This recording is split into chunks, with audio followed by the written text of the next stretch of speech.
and Bidet Show.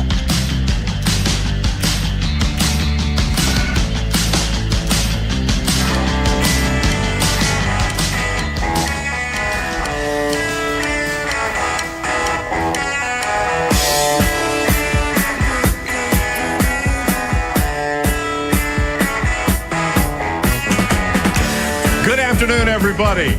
Welcome in to day one.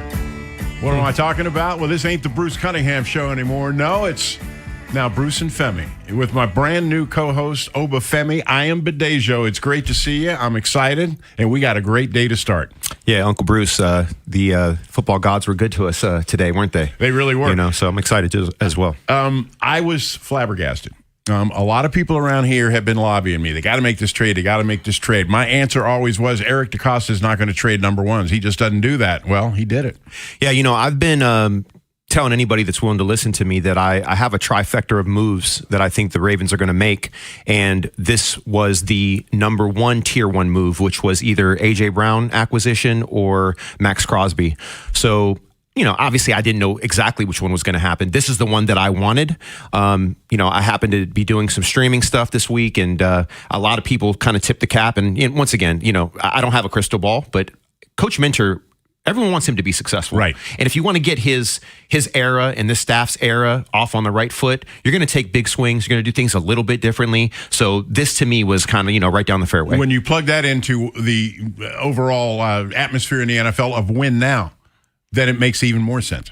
It's a win-now move. It is a win-now move, and this tells me that this is just one of a few things that are going to happen. And I mentioned my trifecta, right? So the second thing is I think Lamar's contract is done or close to being done. Put myself out there. I know a lot of people are still have PTSD over what happened last time. What they don't recognize, though, is those overhangs are gone, right? The Deshaun Watson fully guaranteed deal is gone.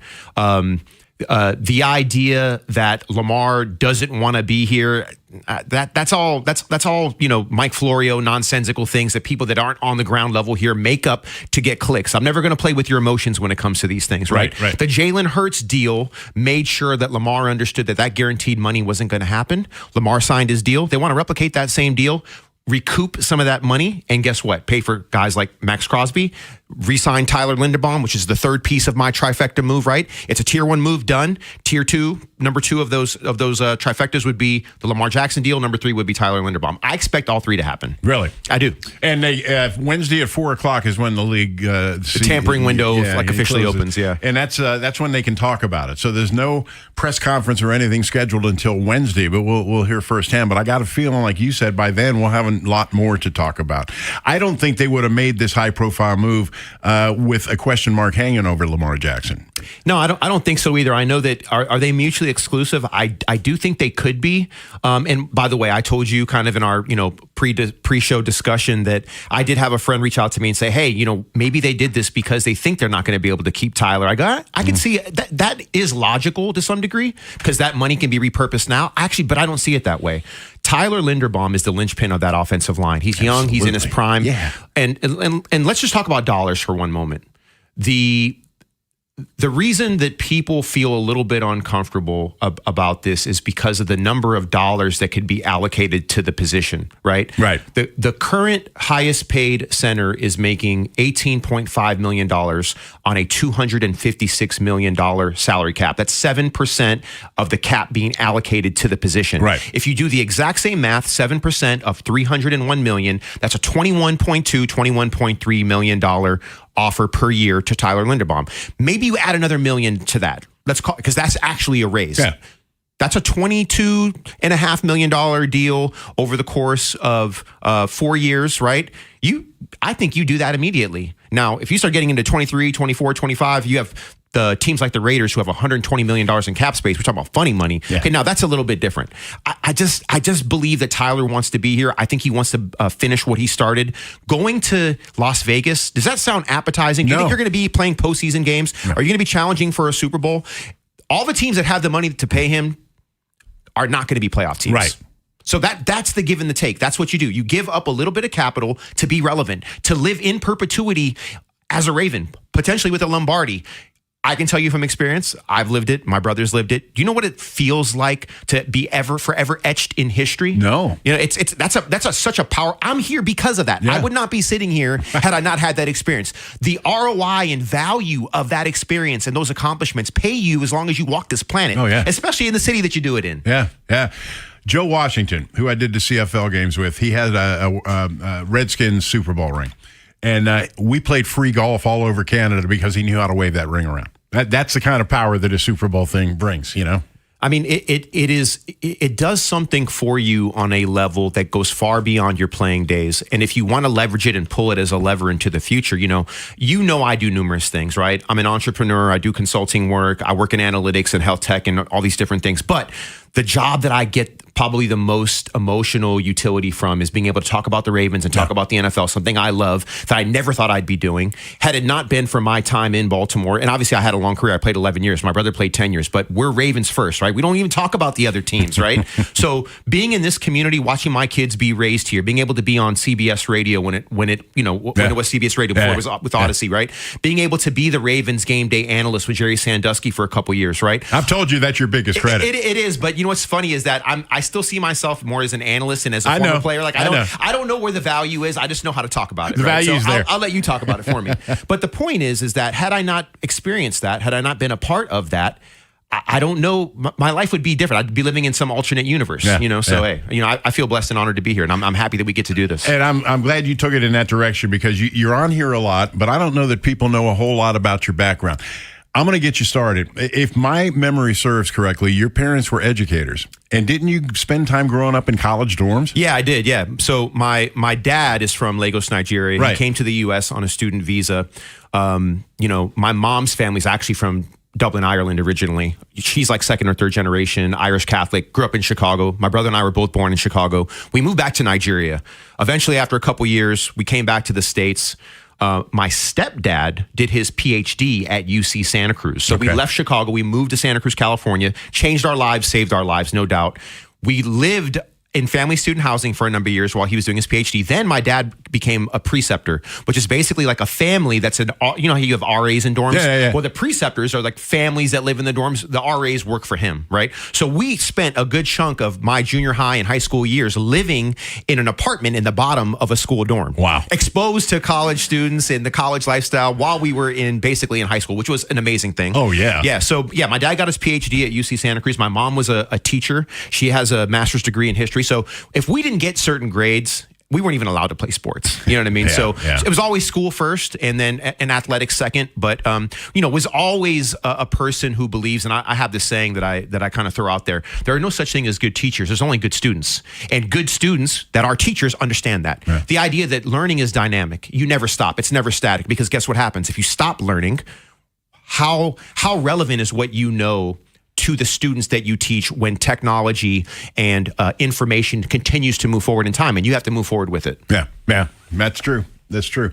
Interesting background. So you went to junior college, and you could have played baseball, right? Yeah, I could have. Yeah, I played junior college baseball at Cabrillo Community College in Santa Cruz County. So, and actually all through high school, I pitched and I played the outfield. You know, was either hit first, second, or third in our lineup in high school. Was all county, all conference in baseball. I was a 16-year-old senior in high school. Wow. So between my senior year of high school and my freshman year of college, I took a year off. I got a job. I worked in a retirement home as a busboy and a waiter, and serving older folks. You know, that was a great lesson because that year I basically had a bus pass. I rode the bus to to my job, you know, at this place called Sunshine Villa. I would walk from there to the gym. And so basically I just spent a year on that kind of path, on that cycle, you know, and I really learned to appreciate school. Yeah. I really learned to appreciate athletics. And then that next year I played football at Cabrillo and then I played baseball at Cabrillo. And through that, I had opportunities to continue with baseball at the Division I level or Division I football. And when San Diego State offered me my scholarship, I decided to go to San Diego State with the idea that I would actually play baseball there as well. But, you know, once I had my pro day and signed with the Minnesota Vikings, I never really looked back. So the Vikings were your first stop. Vikings were my first stop, and then obviously, then when Coach Billett came over with the Ravens, he brought he brought Kadri, right? Yeah, he bought Kadri. Actually, was already here. Was he? Okay. Coincidentally, yeah. It was Chuck Evans, Greg DeLong, myself. There was like 6 of us. Orlando Bobo. There was like 6 of us that came over, and so that really changed my life. And I think kind of growing up in that cauldron as a young NFL player with that Minnesota Vikings team. I was on that 1998 team that went 15-1. Yeah. Randy Moss was a rookie. Yeah. Randall Cunningham was the quarterback. Chris Carter, Jake Reed, Leroy Horde. I mean, I think there was 3 or 4 Hall of Famers on that team as well. Wow. John Randall. You know what I mean? Yeah. So that team was really, really good. And so to grow up in that environment as a rookie and then to kind of come to Baltimore and kind of hit the reset button and really become a special teams contributor and a starter and really take what I learned as a Viking and apply it as a Raven, then that was life-changing. That's really what extended my NFL career. And it probably helped Brian lay the foundation because you guys already knew how he did things. Yeah. Well, I think what's really interesting about Brian, Brian and Denny both came up under the Bill Walsh, tree. Sure. And that West Coast offense, that system that Bill ran, that's part of the Shanahan system. That's part of the McVay system. Those are the early fundamental foundations of that. And they've taken it to another level, obviously. Sure. But what I like to talk to people about a lot of times, which they don't realize, is that there is a thread that is indirect and almost unknown that goes from the San Francisco 49ers to the Minnesota Vikings to the Baltimore Ravens. And another day, I'd be happy to talk more in depth about that thread because Brian brought it here. And then after Brian left, Coach Harbaugh took his part of it and he shaped it in his image. And guess what? Coach Minter will do the same. But this can be traced all the way back to Walsh. It really can. It's interesting stuff. All right, we're going to open the phones. What do you think about this Max Crosby trade? Were you as surprised as I was this morning? Give us a call, 410-583-1057. Stick around. Bruce and Femi Show continues. Spring training in Sarasota to opening day live from Pickles Pub. Baseball is back on the Fan. It's a new year, new attitude. Follow your hometown team all season on the Fan. Ryan Ripken, Mike Bordick, and Steve Molesky headline our baseball coverage along with Bob Haynie and Tim Barbalace. Your hosts on Baltimore Baseball Tonight. Spread the word around. Sports Radio 105.7 The Fan. Hey, it's Vinny Strato. Talent Appliances celebrating their 47th anniversary right now, and that means big savings on select appliances for your home. Shop over 70 trusted brands, including Frigidaire, Professional, and more. Whether you're remodeling or just upgrading, now's the time. With nationwide delivery, it's easy to shop their beautiful showroom or online. And when you stop in, ask for Mayor and Mayor for service that you can trust. Visit the modern showroom off Reisterstown Road. Call, text, or shop today at townappliance.com. High five. Up top. Dave's company just got the 5-year price lock guarantee from Comcast Business. Yeah! It's 5 years of gig speed internet, advanced security, and a great rate that won't change. All from the company with 99.9% network reliability. Heck yeah! He hasn't given this many high fives since Deborah brought in her famous banana bread. Yes! The Comcast Business 5-year price lock guarantee. Powering 5 years of savings, powering possibilities. And it's hurting, but I am not stopping. For a limited time, now through March 29th, switch to Comcast Business to lock in your rate for 5 years and get a $500 prepaid card on a qualifying gig bundle. Or ask how to get started with 150 megabit internet for $59.99 a month for 12 months with a 2-year agreement. Don't wait. Call today. Restrictions apply. New customers only. 1-year contract required for guaranteed rate. Paperless billing and automatic payments with bank account required. 5-year pricing applies to monthly service charge excluding taxes and fees. Hey, man, that was our exit. We're going to miss kickoff. Don't worry. Just got to stop by Giant to get some chips and dip real quick. Nice. You got the Upside app too, right? Upside? What's Upside? Time out. You don't know this? Check this out. Upside is a free app that gets you cash back when you buy groceries. And it just added all Giant stores in D.C., Maryland, Virginia, and Delaware. You're saying I can get money back just for buying groceries? That's a pretty big deal. Yep, and with Upside, you can get up to $15 every time you shop at Giant. Now pull over and get the Upside app. Let's get some cash back on that queso. Download the Upside app and use promo code CHARM01 to get a $10 bonus on your first grocery purchase at Giant. That's promo code CHARM01 to get a $10 bonus. Use promo code CHARM01. Giant is now on Upside. It's a pretty big deal. Offers vary by user and location at participating merchants. Go to upside.com for terms and conditions. I'm Piera Palazzolo, VP of Digital Marketing for the American Management Association, a company focused on the management training skills needed to enhance the careers of business professionals. We did our research when it came to the best companies for website development and chose AmericanEagle.com. And we couldn't be happier. AmericanEagle.com worked closely with us to understand the front and back end requirements needed to launch an e-commerce website that could handle the complexities of running thousands of seminars nationwide. Our robust new website and improved SEO saw immediate increases in site traffic and web revenue. If you're in need of managerial effectiveness and success, visit our website at amanet.org. If you're in need of a website that provides an unparalleled consumer experience, I highly recommend AmericanEagle.com. Transform your business today. Dial 877-WebNow1 for a free digital consultation with AmericanEagle.com. Weekends on the Fan. Here's Bruce Cunningham and Femi Ayanbadejo.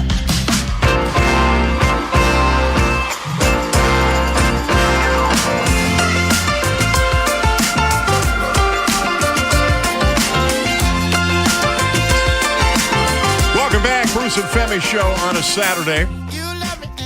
Phones are open, 410-583-1057. Bruce Cunningham, Femi Ayanbadejo, show number one of our brand new venture, let's call it. And our first caller, carrying over from the old show, is Tony in Rosedale. Tony, welcome in. Oh, what did I win? my lasting good wishes. How about that? I'm the first caller. I'm out. Balloons, no balloons coming down. Oh, I thought I was going to be given a grand entrance. I'll tell you what. I'll ask the boss. Maybe there's a T-shirt somewhere. I don't know. I'm just kidding. I know you are. I know. Femi. Yes, sir. Femi, I got a question to ask you since you commented on, a little bit of your background before I get into Max Crosby. And I asked Stephen A this question. I want your thoughts on it. With the NFL international games, expanding to show countries and areas, the great game of NFL football, I asked him, did they have any plans on putting the game on the continent of Africa? Because there's 136 first-generation Africans in the NFL name, and I just wondered if that was in the works. He told me he didn't know if the interest level was there, but I just want to know your thoughts on that. You're a good one to ask. Yeah, so I think that we have to probably look at infrastructure in Africa. And if I was to think of one country, and I'm biased, obviously, it would be Nigeria, and it would be Lagos. Because there are parts of Lagos that look a lot like London. I think most people would say that Nigeria is the most developed African country. I don't know. Yeah, well, I think there are more Nigerians per capita in the U.S. when you look at Africans overall. Yeah. Like the Nigerians are everywhere. You know what I mean? And so, let me say this. On a foundational level, the NFL, and when I say NFL, I mean NFL New York. No, not the NFLPA DC. They've invested in athletic development for the NFL in Africa for sure. There are a number of former players that are really tied to making sure that young athletes in Africa have access to the sport and understand the sport and the fundamentals of the sport and the equipment that it takes to play the sport. So to go from developing athletes to then actually hosting a game, I think we're further away from hosting a game in Africa than we are to having more of an influx of athletes coming from Africa into the game. There's more African names in the NFL than I can remember at any time. Yeah, and let me say this. Right. And I would say that there's going to have to be political will to get this done. And this is not a political show, but what I can say is that there are administrations, in my opinion, that would help push this more than others. And I'm gonna leave it at that. So you can take what you need from that, my friend.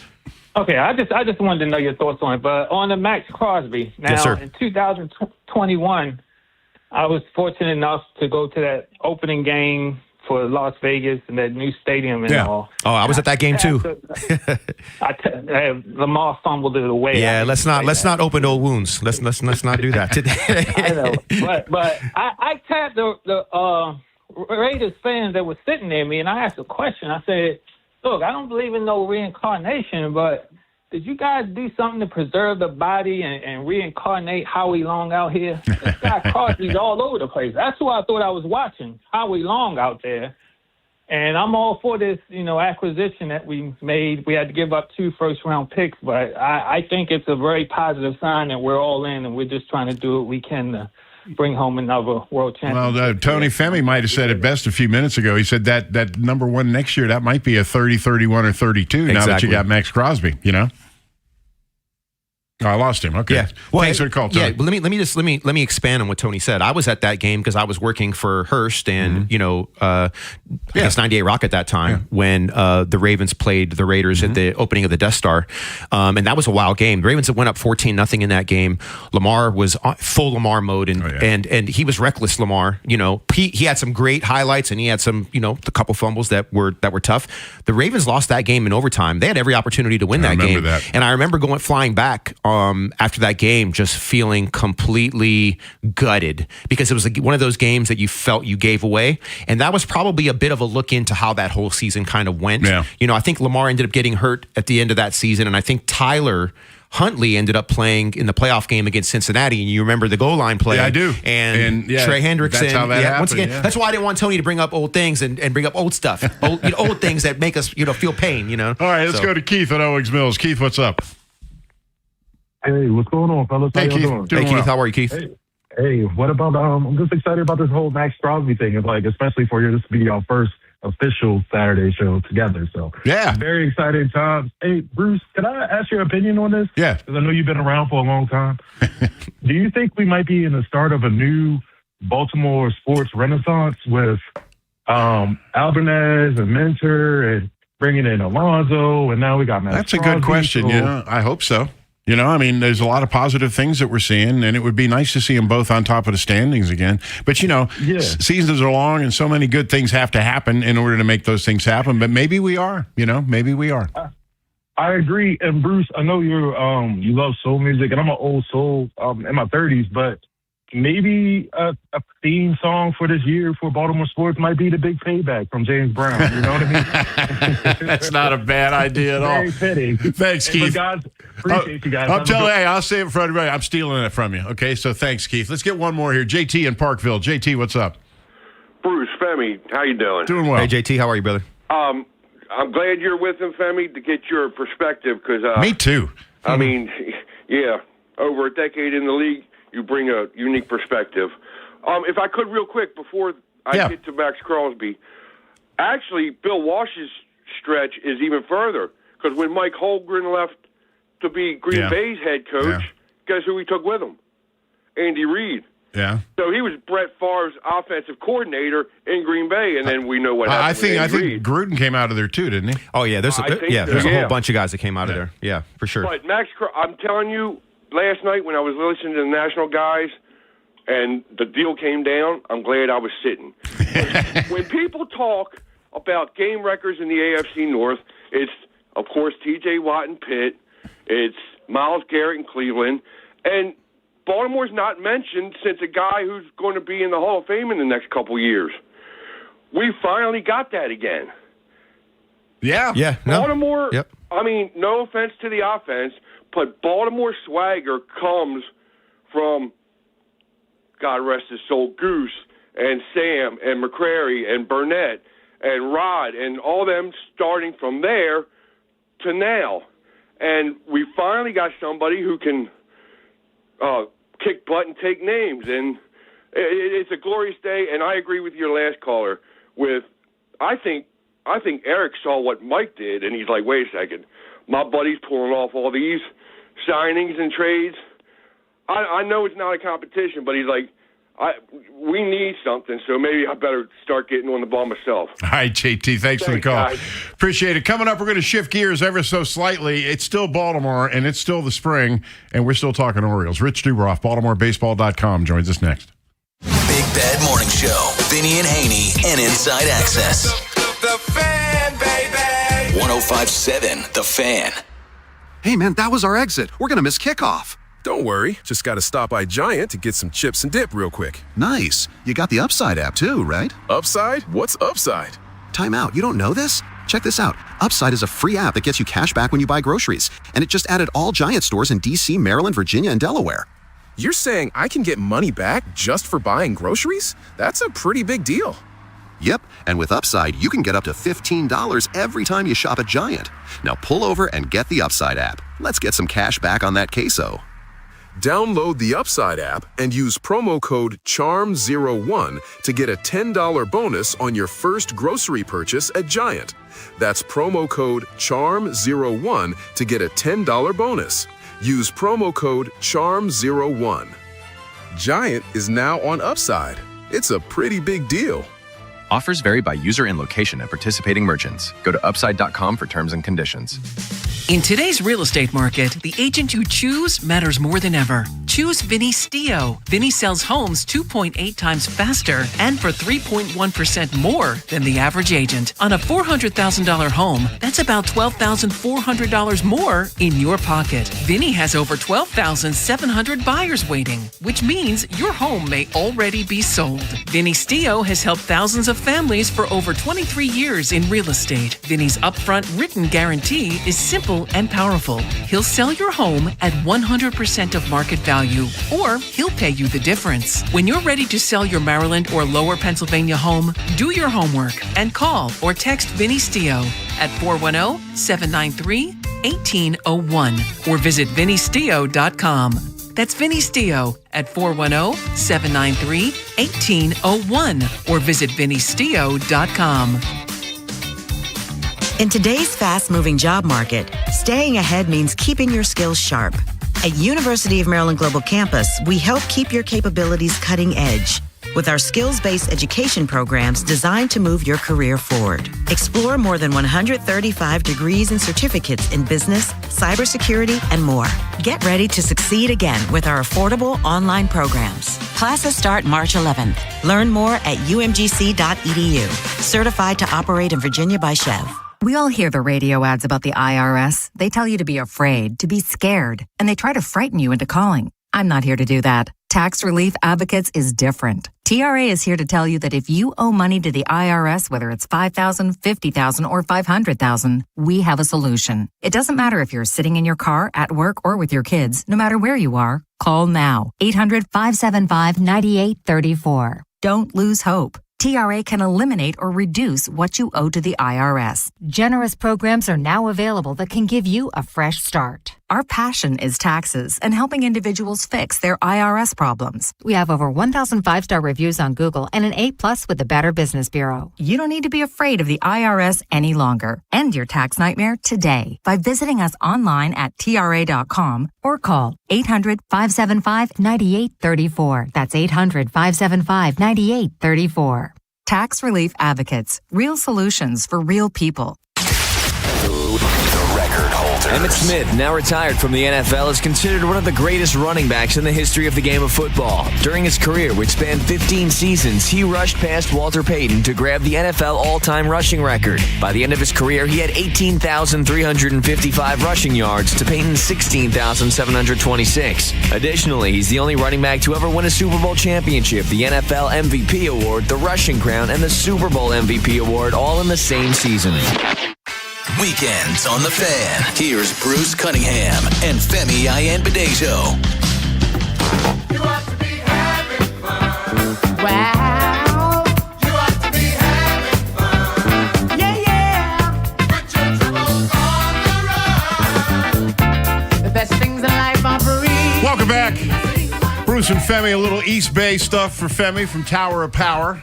I know it's long before your time, but it is. Yeah, East Bay, though, you identify, Yeah, right? for sure. Absolutely. There you go. 410-583-1057. A lot of football talk today with the Max Crosby trade. Joining us now, as he always does, from BaltimoreBaseball.com, live and direct from sunny Sarasota. It's Rich Dubrov. Rich, how you doing? I'm doing great, Bruce. How are you guys doing? What's up, Rich? How you doing? I'm doing good. All right. That we're all established that. You had a good piece that I read just this morning about the starting pitching seems to be a strength on this team. We saw Bassett throw pretty well yesterday, and as you pointed out to me last week, it's still very early, but there are encouraging signs there, aren't there? Right, you are, Bruce. I think that Bassett has really added to the strength of the team. Most of the guys have looked really good. Trevor Rogers, other than the start against Team Netherlands, has looked really good. Bradish has looked fine. Kramer, before he went off to play for Team Israel, has looked good. Shane Boz has looked good. So, and Zach Eflin in his only start looked good. So far things look pretty good starting rotation wise. The thing about Bassett yesterday, though, I watched every pitch he threw. He carries himself like a veteran, and it's hard for me to explain exactly what I mean, but you can tell he's played a lot. It's just his body language out there on the mound. I think you're onto something, Bruce. He really does look like he knows what he's doing. He has confidence, and he has a real presence about himself. And you don't say that a lot about players.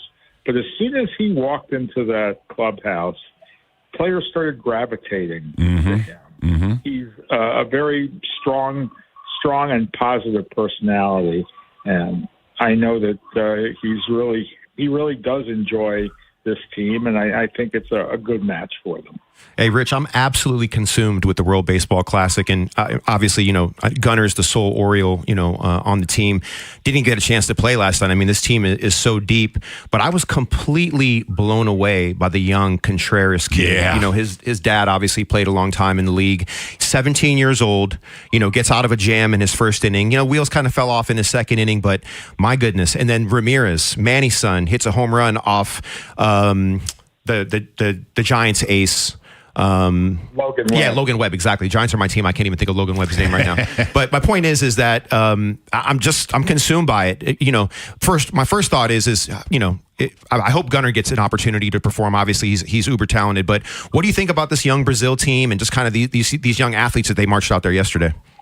Well, I really love the World Baseball Classic myself. I don't, because I'm doing this, I don't get a chance to watch as much of it as I'd like. I made it to about the fourth inning last night before it was time to go to bed, which was also right around the time the Max Crosby news broke.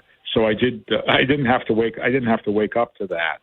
But I think that I like the whole idea of the World Baseball Classic. In fact, I think that's what they should be doing instead of an All-Star game. We have the All-Star game, and it's not special anymore. The World Baseball Classic is special, and they've tried, like in the NHL, I guess last year, they did the Four Nations. And I'm not a huge hockey fan, but the idea of that was a really, really good one. And I think if they had something like that, instead of the All-Star game, or instead of the All-Star game occasionally, it would be really, really good. The Brazil team, it was kind of interesting because I don't really know a lot of the players on the team, and the stories were great with Ramirez and with young Joseph Contreras. I looked it up, and I guess ESPN has him ranked about 35th. So he could be a late first rounder, early second rounder in this year's draft. But I think the idea of the WBC is great. And I think Gunner may start tonight. Okay. Yeah. Against Great Britain, and maybe that game will be a little more competitive. And I know it was 8-5, but Team USA won going away. Yeah, absolutely. And you know what's interesting to me is that just one more thing on the Contreras kid. I mean, his fastball hit 98, 17 years old, throwing 98. He's got a nasty curveball. I think he even had a changeup that he was throwing. And, high school kids they have no chance of hitting that. But I guess the other thought that I had is that I know that Japan won the last World Baseball Classic and the USA won the one before that. It looks like they're the top two teams probably. I could see them both obviously playing each other. I think the U.S. is probably slightly favored. Any thoughts on that? And then I'll kick it back over to Bruce. Yeah, you'd think the U.S. would be favored, but Tariq Skubal and Paul Skeens, the really good pitchers that they have, aren't going to be able to pitch. Skubal's going to pitch once, I guess, tonight, and Skeens is going to pitch twice and then go back to the Pirates. So maybe the starting pitching isn't quite as it isn't quite as stacked for the U.S. as as maybe people had hoped. But I think it's I think it's going to be terrific. Also, don't ever sleep on the Dominican Republic. No. Yeah, good point. Good point. Don't ever sleep on them. Yeah. And I know that the the Dominican and Venezuelan game is supposedly going to be a really, really good fan experience. In my eye, I heard tickets were unbelievably high. Well, that's not a bad thing. Shows demand, and baseball's got to love that. Yeah. They kept Honeycutt in the park yesterday. I saw he got a hit anyway, but what a story that's been, huh? It sure is, and he's not here today. He's not here today. They did not bring him from minor league camp. So no chance for fans to see Vance Honeycutt here today. But he really has been quite a story. Yeah, four home runs and then single yesterday. We have not seen him strike out. Strikeouts were a huge problem for him last year. Yeah, but I was really intrigued watching him because I'd only seen him play in the spring breakout game last year. So it's he looked to be a real disappointment for the Orioles after they drafted him first in 2024, and then hopefully for them he's going to turn into a true prospect. Well, he's got people talking, that's for sure. I mean, there's no question about that. Were you there when Brandon Hyde talked the other day? I was. Tell me about that a little bit. Was it good seeing him? It was great seeing him. I always liked him too. I am a big fan of Brandon Hyde, and I wrote about it. I guess yesterday. You see, days run into each other around here. So I wrote a piece on Brandon Hyde and what he said, and it was good seeing him. And baseball is so strange. You get two playoff appearances and then 43 games the next year, and then you're gone. So it was nice. It was nice seeing that. It was actually yesterday that I wrote about what Brandon had to say. But I remember, Bruce, that Brandon Hyde's firing created some extra work for you because I had to bow out of my usual time slot. I remember. That was just before Brandon was fired. Yeah, and boy, it did happen pretty abruptly. One last thing I wanted to ask you before we get out. Luis De Leon starting for the Orioles today. This is not a pitcher that a lot of fans have heard of. Tell us about him. Well, Luis De Leon is pitching in the split squad game. Okay. In Northport against the Braves. Right. Cade Povich is pitching in the game that I'll see today. Okay. No, but that's okay. De Leon is a pitcher I really like. He could be their best pitching prospect. Probably going to start in Double-A, and he finished the year in Double-A. Did very well in the Arizona Fall League. He's a highly rated prospect.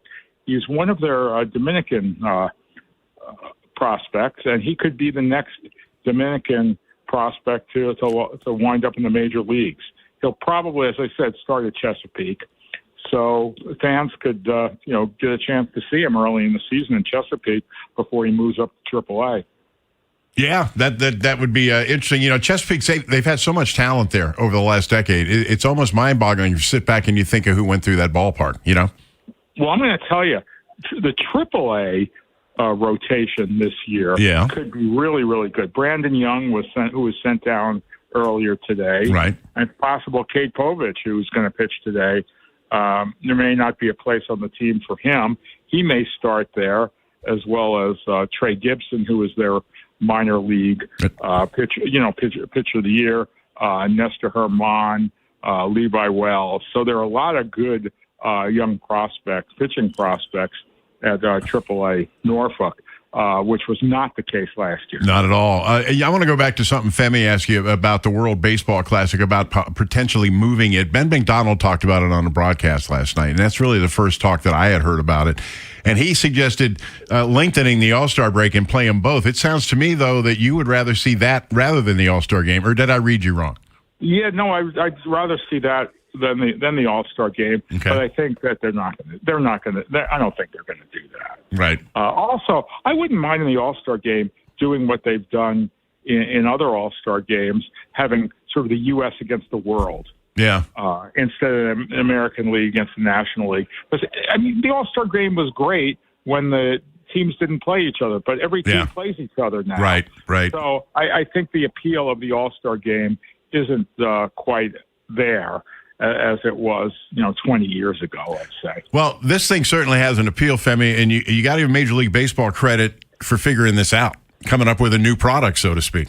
Yeah, no, I mean, I'm completely bought into the World Baseball Classic. I mean, for me, it's one of the most entertaining things. Anytime, like the Olympics, right, the World Cup, all that stuff to me, when nation versus nation, I mean, there's nothing more powerful than that, in my opinion. And watching Team USA play against, the Giants a couple days ago and kind of watching them bounce around, it's kind of odd to me. It's like you're playing a Major League team, but these are all Americans playing each other. Yeah, it's just really odd. I love just seeing the nation versus nation games. I think just brings out a whole different kind of spirit. And Rich, I'm going to tell you something, not to be unpatriotic, but if they go U.S. versus the world, give me the world, okay? Am I wrong? I think you are correct. All right, Rich Dubroff, BaltimoreBaseball.com. Thanks for being with us on our very first show.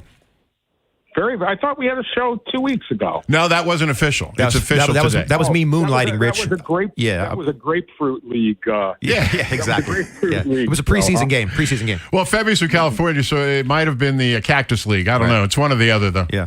All right, Rich, thanks. Okay, my pleasure. See you later. Hey, when we come back, we're going to get more into this Max Crosby thing. We're also going to take in a look at some of the numbers from Lamar and what some of this could make. Femi, I sent you that piece Jameson Hensley wrote, and he listed them pretty good. Let's get into that next. That's coming up. If you want to call us, you can. 410-583-1057. Ray, Roberto, and Joe, you guys are in line. Stick around. It's Mike Popovic. Today I go back to my old-time slot 3 until 6 after the new Bruce Cunningham and Femi Iambedezo show. On the program, the mega deal the Ravens just made with the Raiders to get pass rusher Max Crosby. We'll cover many aspects of that deal, and could we be getting news on a new Lamar Jackson deal too? Plus, Orioles spring training and getting ready for March Madness. Talk to you this afternoon at 3. 105.7 The Fan. Powerful doesn't just happen.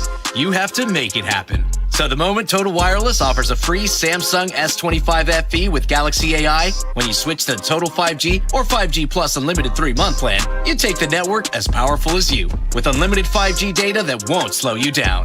Now that's a total power move. Visit your neighborhood Total Wireless store. Device taxes and fees may apply. Requires new activation on a Total 5G Unlimited 3-month plan or higher. External port in and ID verification. Available only in Total Wireless stores. Limit to 4 devices per account. Hey, it's Ken Weinman. College basketball is nonstop. Big games, tight spreads, momentum swings every night. And now with FanDuel, they're giving you a way to turn that energy into even bigger wins with a college basketball parlay profit boost. Here's how it works. Build any college hoops parlay you like. The early tip, the rivalry game, the ranked matchup, the late night West Coast shootout. Mix spreads, totals, props, whatever fits your read of the slate. Then just apply your profit boost and instantly bump up that potential payout. Go safe, go spicy, go with the team you've been following all season. It's your parlay, your style, now with more upside behind it. Head to FanDuel.com/local to get started. FanDuel, play your game. FanDuel Sportsbook's the official sportsbook of 105.7 The Fan. 21 plus in President Maryland. Opt-in required. Minimum 2-leg parlay required. Bonus issued as non-withdrawable Boost Builder tokens. Restrictions apply, including any token expiration and max wager amounts. See terms at sportsbook.fanduel.com. Please play responsibly. For help, visit mdgamblinghelp.org or call 1-800-GAMBLER. Hey, man, that was our exit. We're going to miss kickoff. Don't worry. Just got to stop by Giant to get some chips and dip real quick. Nice. You got the Upside app too, right? Upside? What's Upside? Time out. You don't know this? Check this out. Upside is a free app that gets you cash back when you buy groceries. And it just added all Giant stores in D.C., Maryland, Virginia, and Delaware. You're saying I can get money back just for buying groceries? That's a pretty big deal. Yep, and with Upside, you can get up to $15 every time you shop at Giant. Now pull over and get the Upside app. Let's get some cash back on that queso. Download the Upside app and use promo code CHARM01 to get a $10 bonus on your first grocery purchase at Giant. That's promo code CHARM01 to get a $10 bonus. Use promo code CHARM01. Giant is now on Upside. It's a pretty big deal. Offers vary by user and location at participating merchants. Go to upside.com for terms and conditions. Get in the zone, AutoZone. Jeff's day is off to a slow start. So he heads to AutoZone, America's #1 battery destination, where Sammy, a local AutoZoner, tests his battery for free. Looks like he just needs a charge. And Sammy does that for free too. In no time at all, Jeff is back on the road, ready to finish the day strong. Free battery testing and charging at every store. No hassles, just help. Get in the zone, AutoZone. Restrictions apply.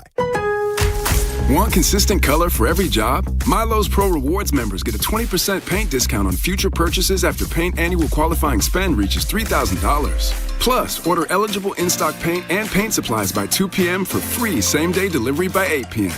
Improving is easy at Lowe's. Excludes spray paint and mist tints. More exclusions, terms, and conditions apply. Subject to change. Details at Lowe's.com/terms. Same-day delivery valid in select zip codes. Subject to driver availability. Details at Lowe's.com/same-day delivery.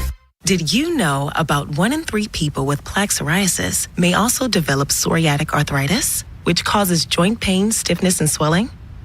Does this sound like you? Listen to what it sounds like to be a million miles away. Tremfya guselkumab, taken by injection, is a prescription medicine for adults with moderate to severe plaque psoriasis who may benefit from taking injections or pills or phototherapy, and for adults with active psoriatic arthritis. Serious allergic reactions and increased risk of infections and liver problems may occur. Before treatment, your doctor should check you for infections and tuberculosis. Tell your doctor if you have an infection, flu-like symptoms, or if you need a vaccine.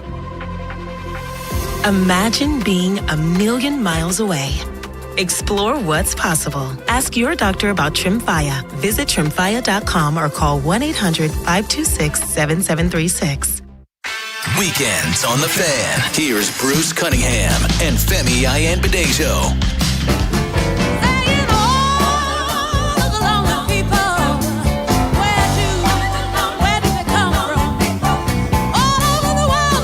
Can't go wrong with a Queen of Soul. Welcome back, Bruce and Femi Show, show number 1. And we're glad you're with us. We're real glad you're with us. Femi, we were talking before the break about the Lamar Jackson contract. And you were of the opinion that it's either close to being done or already done. I kind of agree with you. If they don't get it done and they have to proceed, his cap hit goes up to, what did we say, $87 million next year. I thought that when the Chiefs did Mahomes, that there's your roadmap, Ravens, right there. Tell me why that's not necessarily the case. Yeah, no, I mean, it just delays the pain. You know, Mahomes did clear, I believe, $50 million in cap space. 52, I think it was, yeah. Guess what, though? His cap hit next year is $82.5 million. So they didn't solve anything. They didn't solve anything. They're going to have to do the same thing again next year. You know, they're going to have to figure out a new way to make the dollars work. So that's the reason why you just want an extension, right? Because not only do you clear, you know, $35 million of cap space, but then you also clear more cap space for 27 and 28, and you don't have to worry about this, you know, crazy cap hit down the road that really burdens you and makes it more difficult to sign guys like Zay Flowers to long-term extensions. As a player, though, if they convert you a large part of your salary into a bonus, is that a tax hit for the player? I mean, it's always going to be a tax hit, right? But I mean, the tax bracket that they're in, whether it's a $25 million salary or a $50 million salary, I mean, they're already in the highest tax bracket. So, you know, taxes are taxes are taxes. You know, it is what it is. It is what it is indeed. Yeah. 410-583-1057. Let's go to the phones here. Who's been holding the longest? Oh, my man Joe in Woodbury. Joe, what's going on? Hey, Joe. Now, Joe, I hate to think that you waited 28 minutes, and now you ain't ready when we came to you. All right, Joe, I'm talking to you, Joe. Oh, I'm sorry. I'm riding in a truck, man. I'm on my way to a 91-year-old birthday party. I'm trying to listen to y'all at the same time. But look, man, I just got the news about the Crosby deal. I'm happy for it. First time they ever did it. But I'm at the. Hey, Bruce, all I want to say to you, you're going to do the fan anniversary this year, right? Yes, sir. I'll see you there, Bruce. Okay. I got to go. All right. All right, Joe. That Thanks was for it? the call. Okay. That's it.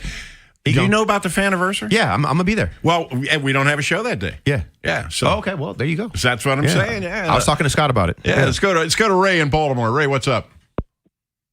Hey, what's going on, fellas? Hey, Ray. Congratulations, Bruce. I thought you were retired, but now you coming back again like Sugar Ray Leonard. You're making it yet another comeback. Except my comeback's going to be a lot shorter than Sugar Ray's. I promise you that.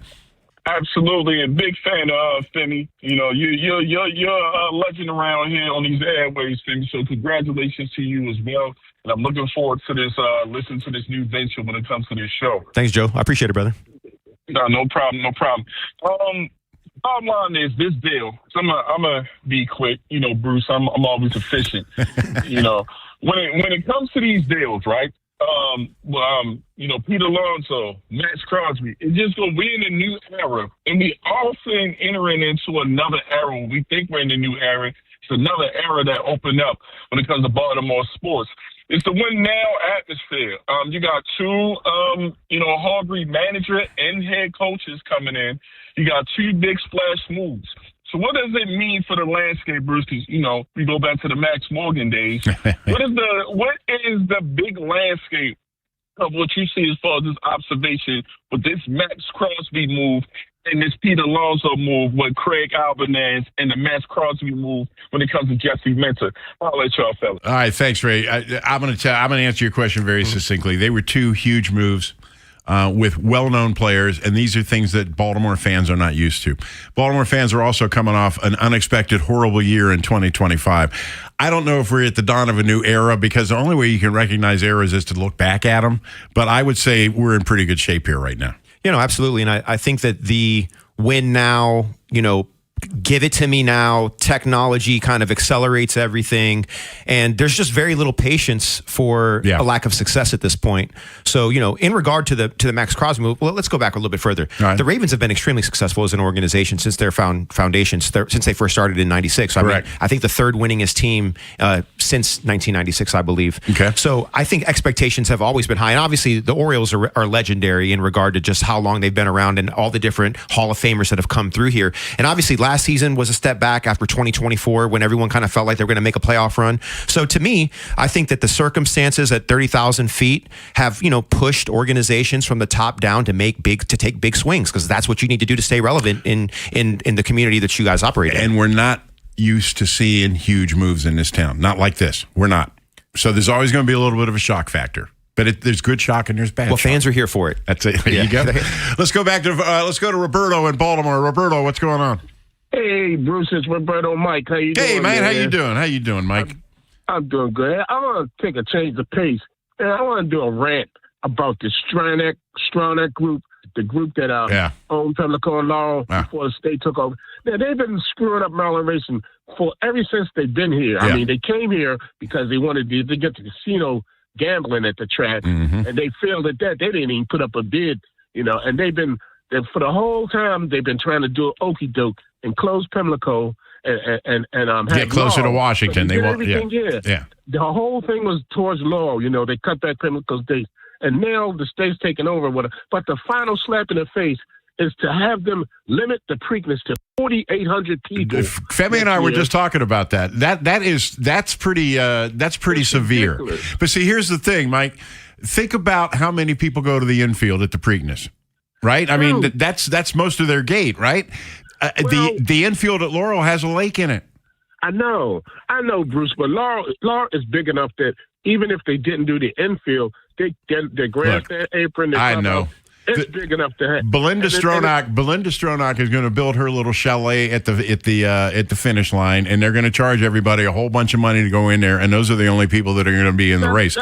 But I'm saying is this Preakness is the last thing the Stronachs will have to do in Maryland. This is it, and this is their farewell. You know, this is their parting shot to us. And like I said, you could get in the Preakness for $50, you know, normally, but they charging $285 to 1,000 people and $1,700 for suite.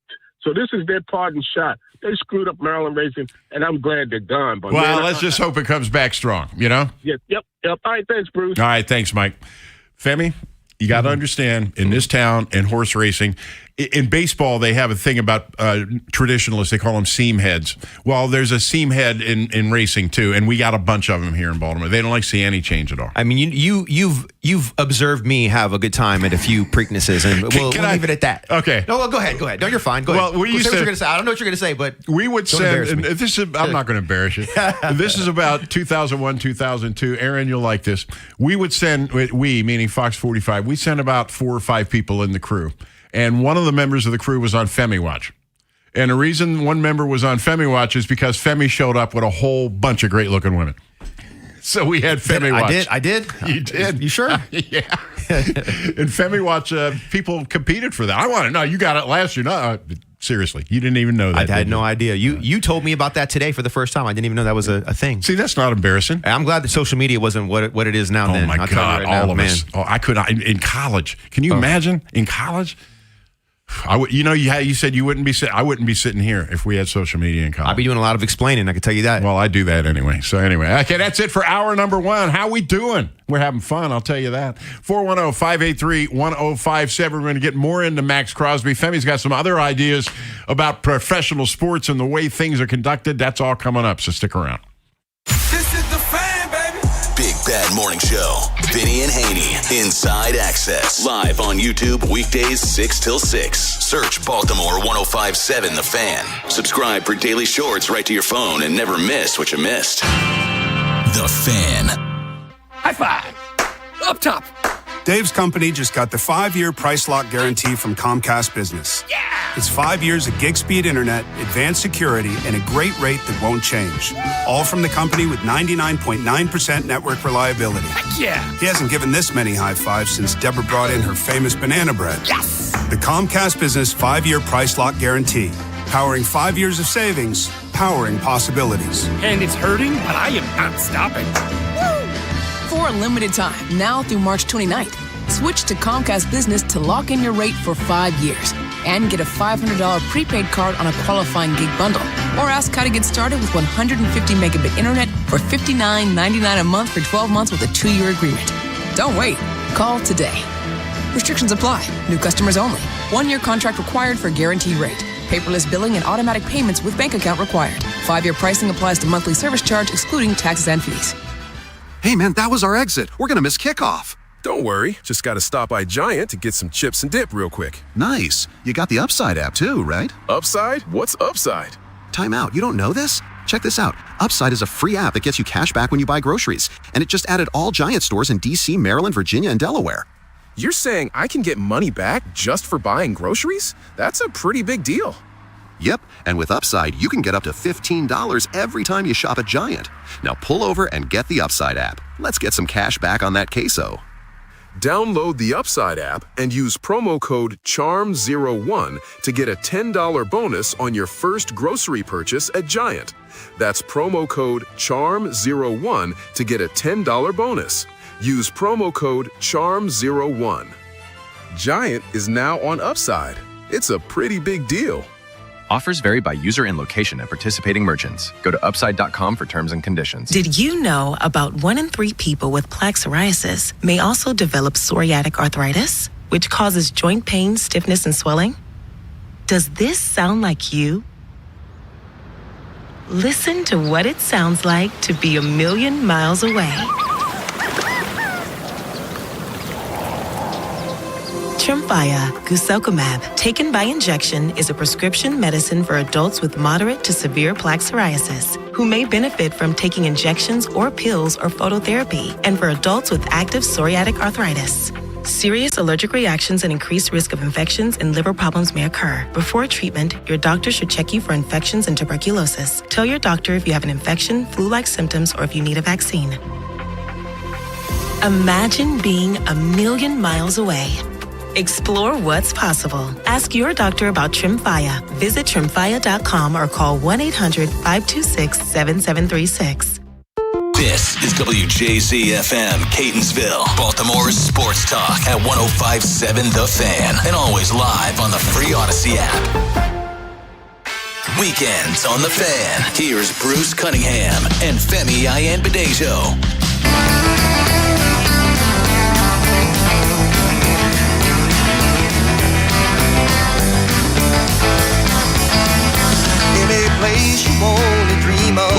Bruce and Femi show on a Saturday. We're glad you're with us on our first show. We're talking an awful lot, and rightly so, about the Ravens' blockbuster trade for Max Crosby overnight.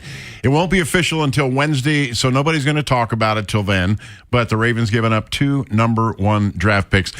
And Femi, you sent me an email earlier this week, and one of the points you wanted to make was, and you mentioned it, you touched upon it earlier, but I wanted to explore it further. Jesse Minter, defensive guy, brand new head coach, brand new everything. You want to get him started on the right foot, and you go out and you get the top pass rusher in the NFL. How much of this is about getting Minter off and running? You know, I think it's a big part of it. You know, I think that there's a part of me that is, and I use the word, it's maniacal, it's diabolical. I feel like Eric and the front office in general, like I said, I think the Lamar deal is done, and I think they're going to find a way to keep Tyler. I just believe this. I think everything is lining up, and that tier 1 move, it just all makes sense to me, is because when everyone thinks the Ravens are going to zig, they zag. Always. And this year, and if you look at the Rams, right? The Rams, since McVay has been there, they have traded their number 1 pick, I believe, 9 out of 10 years. Yeah. And they've been successful. So there are numerous ways to be successful. Now, I think in his era, they're like the 6th or 7th winningest team. So they're right, they're behind the Ravens. They haven't been as successful as the Ravens, but guess what? They've won a Super Bowl. They're constantly playoff contenders. They're definitely giving the fans something to be excited about. What are you looking at right there? You listed it. Yeah, I told you. 2017, number 1, traded to Titans. 2018, traded to Patriots. 2019, traded to Falcons. 2020, traded to Jags. 2021, traded to Jags again. 2022, traded to Lions. 2023, traded to Lions. In 2024, they did use a number 1, Jared Verse, and then the last 2 traded to Falcons and Kansas City. So for the fans that don't know at home, I mean, I gave you this email a couple days ago. Yeah. You know what I mean? So and the reason I gave it to you is because I thought that the Ravens would make a tier 1 move using their number 1 draft pick as compensation to acquire a free agent. That it was either going to be AJ Brown or, Max Crosby. But of course, there could have been other moves, right? Yeah. Like I didn't know specifically who it would be, but I had a feeling that this was the time to do it. And when you think about Lamar's window, look, I know that, you can. The way that Lamar plays is going to have to evolve, and it has evolved, right?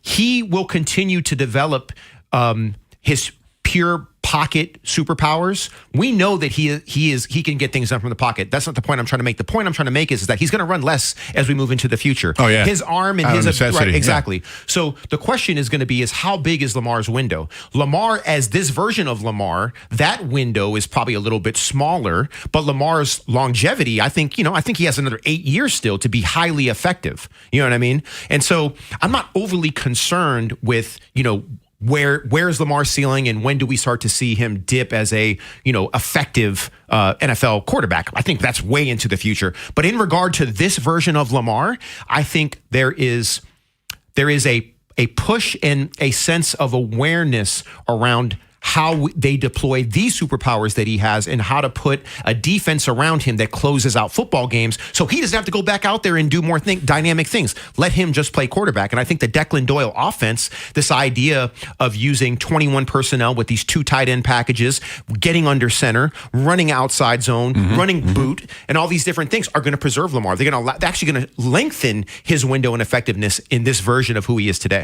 Now, as far as Crosby goes, we also don't know anything definitive about Matabike. There have been some hints lately, but I mean, it's not inconceivable that he's a Raven this fall either, right? Yeah, I mean, I feel pretty confident, and I've been floating this a little bit. And he posted on Instagram yesterday an exercise video of him, and to me, that's positive, right? Show him doing some workouts, looking pretty darn good. That's a message. It's subliminal, but he's saying something. He had some cryptic tweets a couple weeks ago, saying the same thing.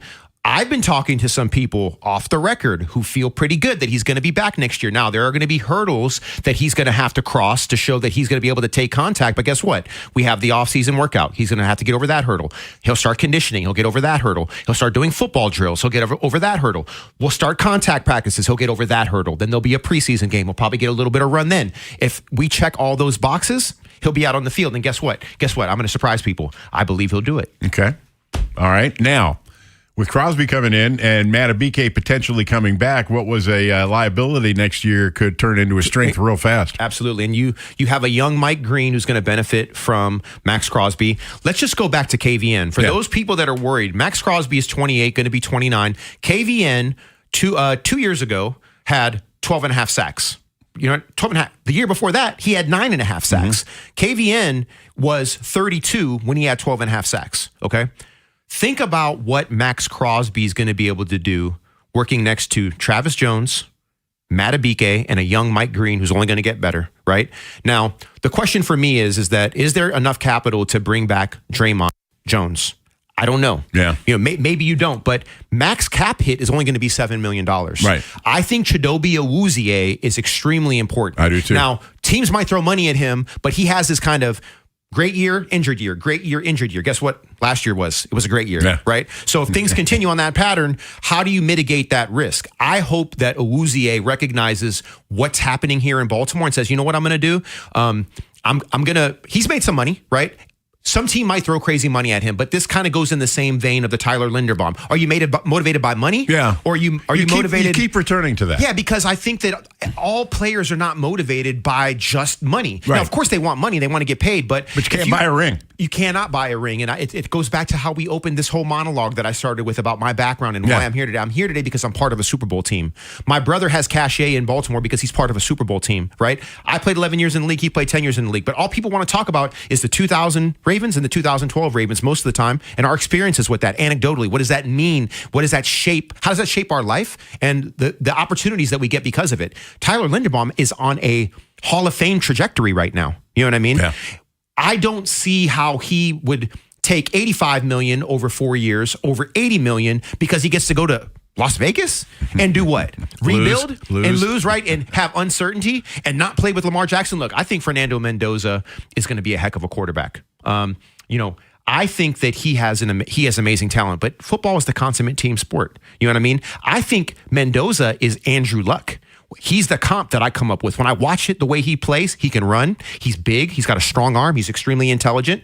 Guess where Mendoza was before he was at Indiana? He was at Cal, right? Cal and Stanford are pretty synonymous, pretty good right? schools, yeah, exactly. So there's a lot of different ways that I can slice and dice this, but I'm telling you right now, if you think all football players are motivated by just money, and the money is close over the potential to be a perennial playoff contender and a Super Bowl champion? No, I think Tyler's not that guy. Does it make a difference in Tyler's case? And we can't speak for Tyler. We're not Tyler. No, exactly. But the second contract, the first one after your rookie contract, that's a big deal to NFL players, and this is going to be his second contract. Would the financial thing maybe carry a little bit more weight since it's a second contract? So this is going to be his chance to make generational money. Right. There's no doubt. Sure. But we're talking about a $5 million gap, potentially $1 million and a half annual difference. That to me, the amount of money that he can probably make off the field by being a Raven and playing with Lamar, if he wants to do that, like, it's up to him to leverage his opportunities, right? Like, look at Lamar. Does Lamar take every endorsement? No. He does not. Could he make more money? He absolutely could. It frustrates some people because he doesn't have his face out there more. Right, but that's what Lamar's chosen to do. Lamar is an introvert. Tyler seems like a bit of an introvert too. I think they want to win football games. I think they want to live in perpetuity in history, right? As champions. And where are you going to be able to do that? Las Vegas? No. Or here? New York? And look, I have nothing against Coach Harbaugh and the Giants, but they're not the Ravens. And I think that Coach Harbaugh has a great opportunity to instill a culture there that doesn't exist in New York. But when you say perennial playoff contender, do you say that with the Giants? No, there's a reason why he is in New York now. And I believe that there are definitely going to be players that were on the Ravens last year. Some are going to go to Cleveland, some are going to go to New York, some are going to go other places. But guess what? Most of the players that played here last year that have a chance to re-sign, their number one choice if the money's close, in my opinion, is going to be here. Stay here. Let's get one in here before we take a break. Franchise in Delaware. What's going on? Bruce. Hey. Hi, Bruce. Hi, Femi. How you doing? Thanks for having me on the program. I agree with both of you about the expectations of the Ravens and the win-now approach. But I'm very skeptical about the extension for Lamar. Femi seems like it's almost a done deal. There are reports that it could be a done deal, but the compliance of the cap must be by March 11th, we're currently $10 million over the cap.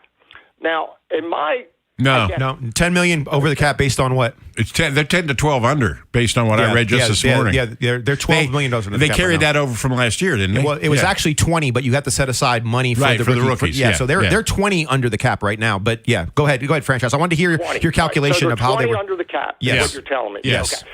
Now, does that mean on March 11th, 20 under the cap? That means they're currently in compliance if nothing happens with Lamar. Is that correct? No. The start of the league year is where you have to be under the cap, right? I don't think that's true either. Okay. Yeah. So I don't have the date in front of me right now, franchise. But guess what? Our next break, I'm gonna get that date for you on when you have to be in compliance. But I don't think it's when the league year starts. I actually think it's further out.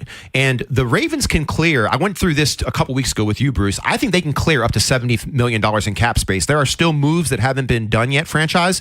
And in my opinion, all the guys that are on the roster right now are not going to be on the roster. Let me give you a name. Broderick Washington. That's $4 million in cap space.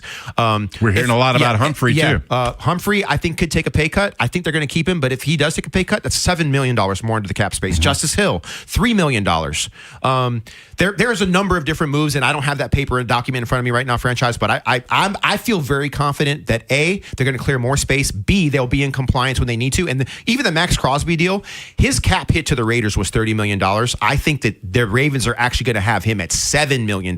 That's going to be Crosby's cap hit on the 2026 cap. So, yeah, I think that we're going to be a lot better off than people realize financially, franchise. So, Femi, the information that you're hearing, when Lamar decides that he would like to have DaCosta and Sashi and Bisciotti have that extension, how much is that going to clear? Now, you mentioned Mahomes, Dak Prescott, Josh Allen. How much will the extension clear? You're saying we could be at $70 million, as much as $70 million under the cap. Yeah, that includes the Lamar deal getting done. And that includes all the moves that I just told you. And that adds the $20 million that they're already under the cap right now. Okay, so what are you hearing about Lamar? I mean, I'm very skeptical. I'm nervous. I'm very nervous. Listen. I think let me talk you off the ledge a little bit. I think you have a little PTSD over what happened last time, and deservedly so. Like I understand why you're there, but let me tell you why I'm not there.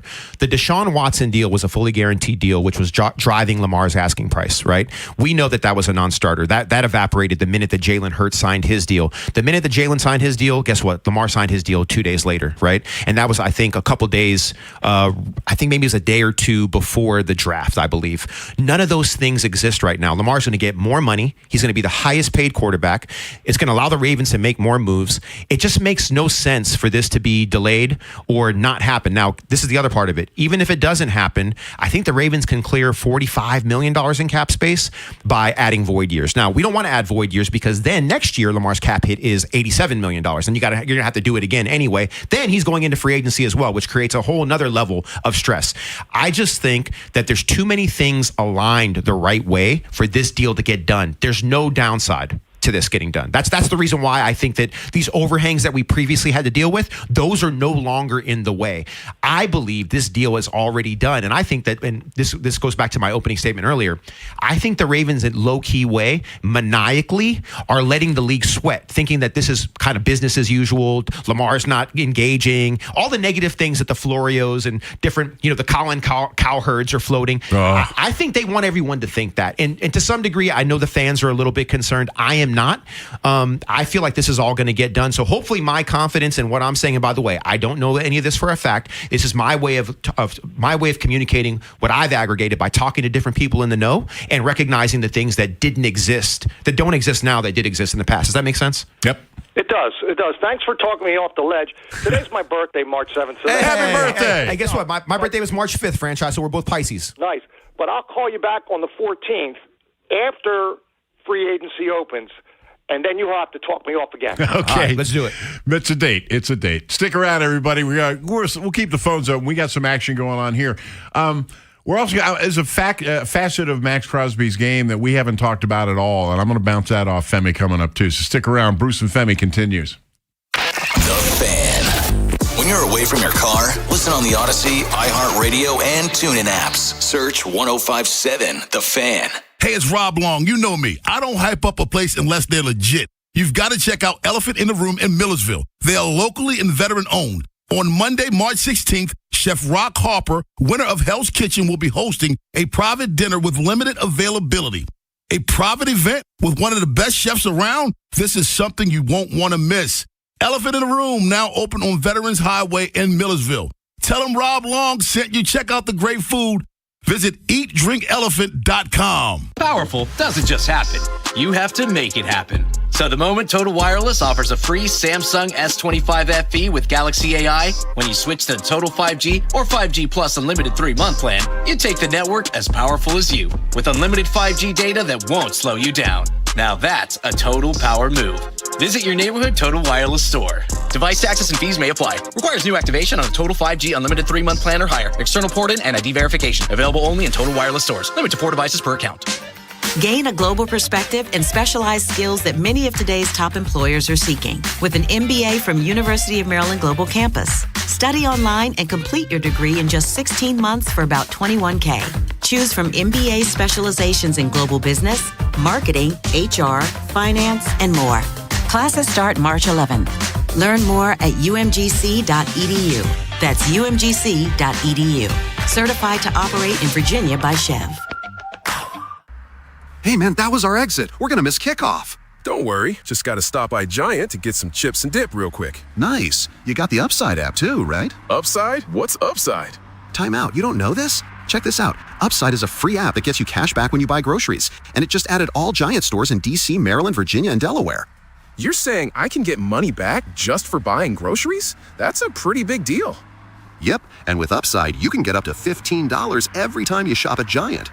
Now pull over and get the Upside app. Let's get some cash back on that queso. Download the Upside app and use promo code CHARM01 to get a $10 bonus on your first grocery purchase at Giant. That's promo code CHARM01 to get a $10 bonus. Use promo code CHARM01. Giant is now on Upside. It's a pretty big deal. Offers vary by user and location at participating merchants. Go to upside.com for terms and conditions. You can swirl it, you can sip it, but the best way is to share it. Hey y'all, I'm Deanna, a team member at my local Chick-fil-A. And a little thing I love about the Chick-fil-A chicken sandwich and new frosted sodas and floats is how well they go together. You get that bold flavor of the Coke mixed with the smooth deliciousness of the vanilla ice cream. You have a juicy filet and a smooth, creamy float. It's an awesome pairing. Order a Chick-fil-A chicken sandwich and a new frosted soda and float at your local Chick-fil-A restaurant. Real team member paid for their testimonial. Staples presents That Was Easy. So I opened a restaurant and needed everything. Menus, signage, catering brochures. Everything and then some. I went to Staples. They printed it all and even suggested takeout menus. One money pit with a side of fries. But now at Staples, you get up to $125 off custom print orders. $125 off. Now you're cooking. Brand your business in a big way at Staples.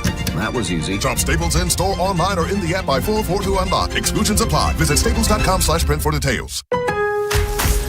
If you need a new appliance, this is your sign. Shop at Lowe's now to get up to 35% off and next-day delivery on hundreds of major appliances. A new appliance now means an easier-to-do list later. Our best lineup is at Lowe's. Valid through 3/18 while supplies last. Selection varies by location. Order by 4 p.m. Available Monday through Saturday. Subject to availability. Fees, exclusions, and restrictions apply. See Lowes.com/appliance delivery for more details. Weekends on The Fan. Here's Bruce Cunningham and Femi Ayanbadejo.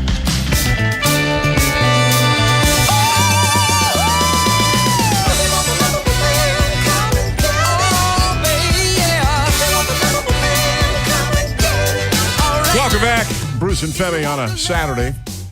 And just a reminder, we're now a 3-hour show. We're going to 3 o'clock today. And even better yet, we're giving it up to Mike Popovic at 3 o'clock, and he gets an extra hour too. So it's noon to 6 at your sports block every Saturday right here on 105.7 The Fan. Let's go back to the phones. Let's go to Bernard in Bel Air. What's going on, Bernard? Hey, how you doing, Bruce? Doing good. Good. All right, I got a Ravens question for each of you. All right. More so for you, Bruce. Okay. What I'm hearing,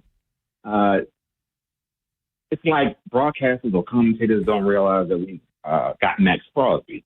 Because now everything I'm hearing is that, the Ravens are still in the A.J. Brown conversation. And I don't think our bread spread like that. Well, I hear what you're saying. That's an either you or. think it's just that, that they're pumping, they're trying to pump up the price pretty much, blowing smoke? No, I think they really had interest in A.J. Brown, but Femi, I think they had more interest in Crosby. They did.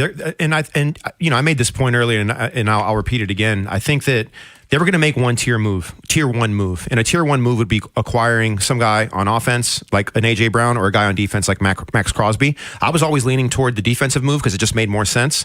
So yeah, I don't see a universe where A.J. Brown is accessible at this point. The one thing I'll say is this, and this would be an outlier decision: if you package your number 2 pick, you know what I mean, with Rashad Bateman, maybe that might work to get an A.J. Brown, but then you have a salary cap problem, I think. You know what I mean? That's the bigger issue. Yeah. His cap hit is pretty high, so I just don't see how that works. Now, if you push all the chips in and you mortgage everything, now I don't see that happening. I think we're excited about the move that was made. It's a bit uncharacteristic, but we're here for it. So I think the A.J. Brown sweepstakes I think we can set those to the side for the moment. Me too.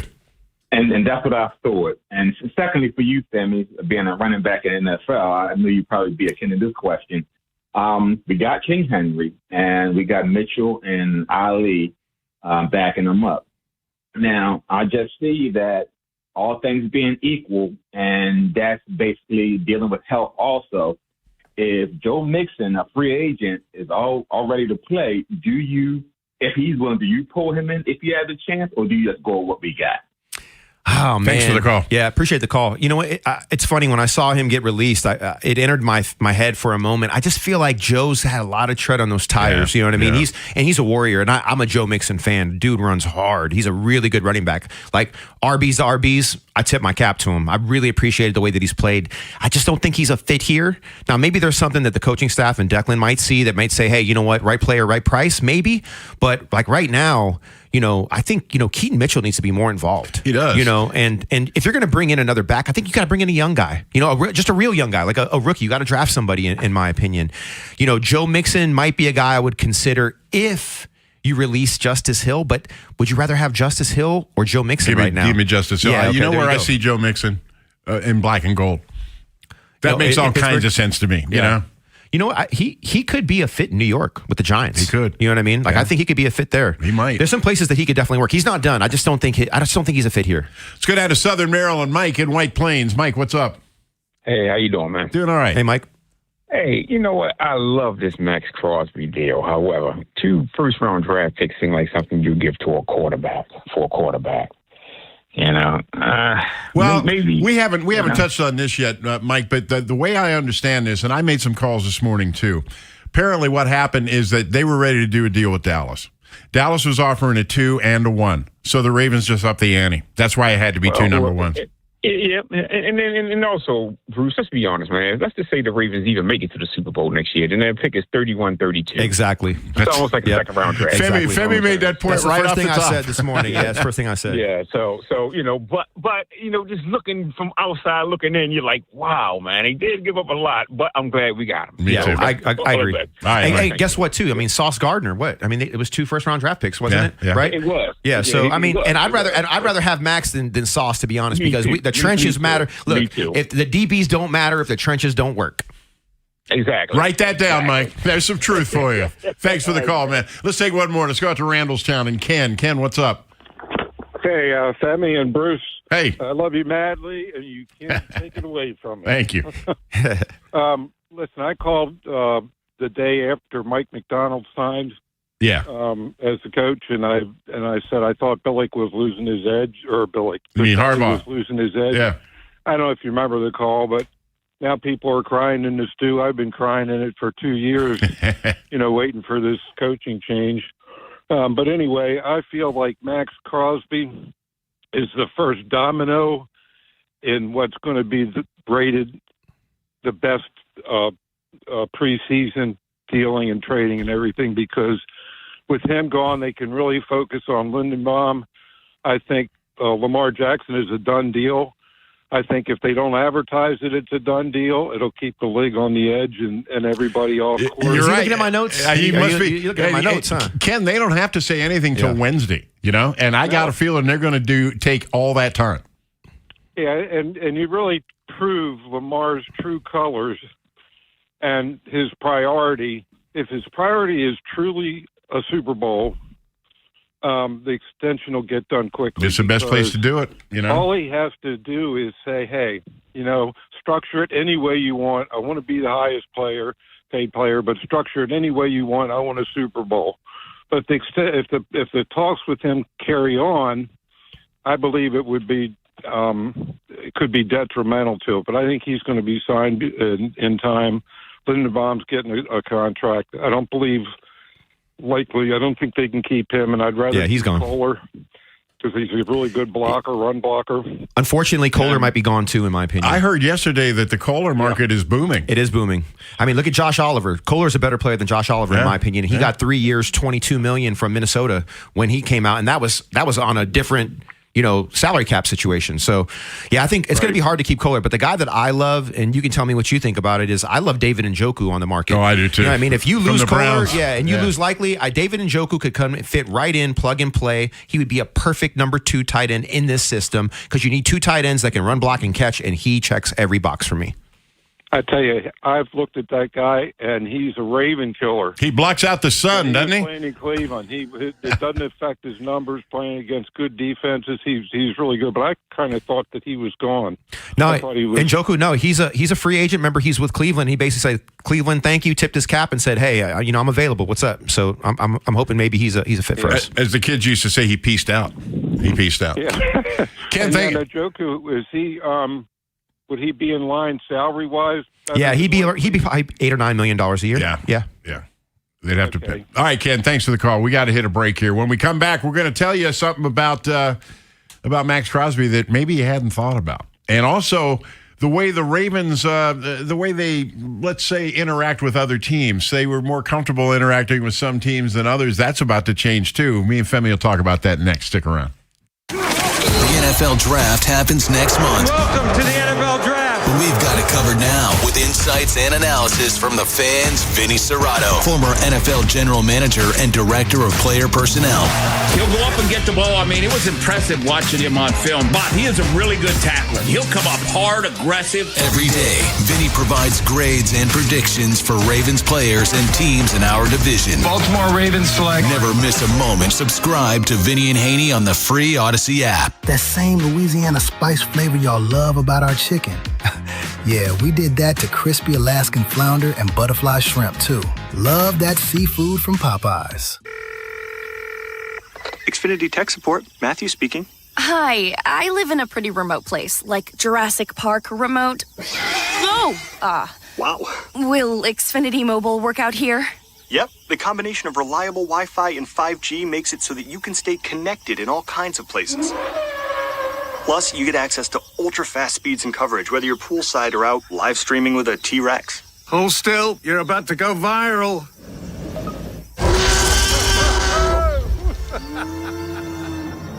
Welcome to a new era of Wi-Fi boosted mobile. Cut your mobile bill in half with 2 lines of unlimited. Discover a new era of Wi-Fi boosted mobile at xfinitymobile.com. Xfinity. Imagine that. Watch Jurassic Park with Xfinity. Savings comparison based on promotional rate for 2 lines of Xfinity Mobile Unlimited versus 2 lines of T-Mobile Experience More, Verizon Unlimited Plus, and AT&T Starter as of February 10th, 2026.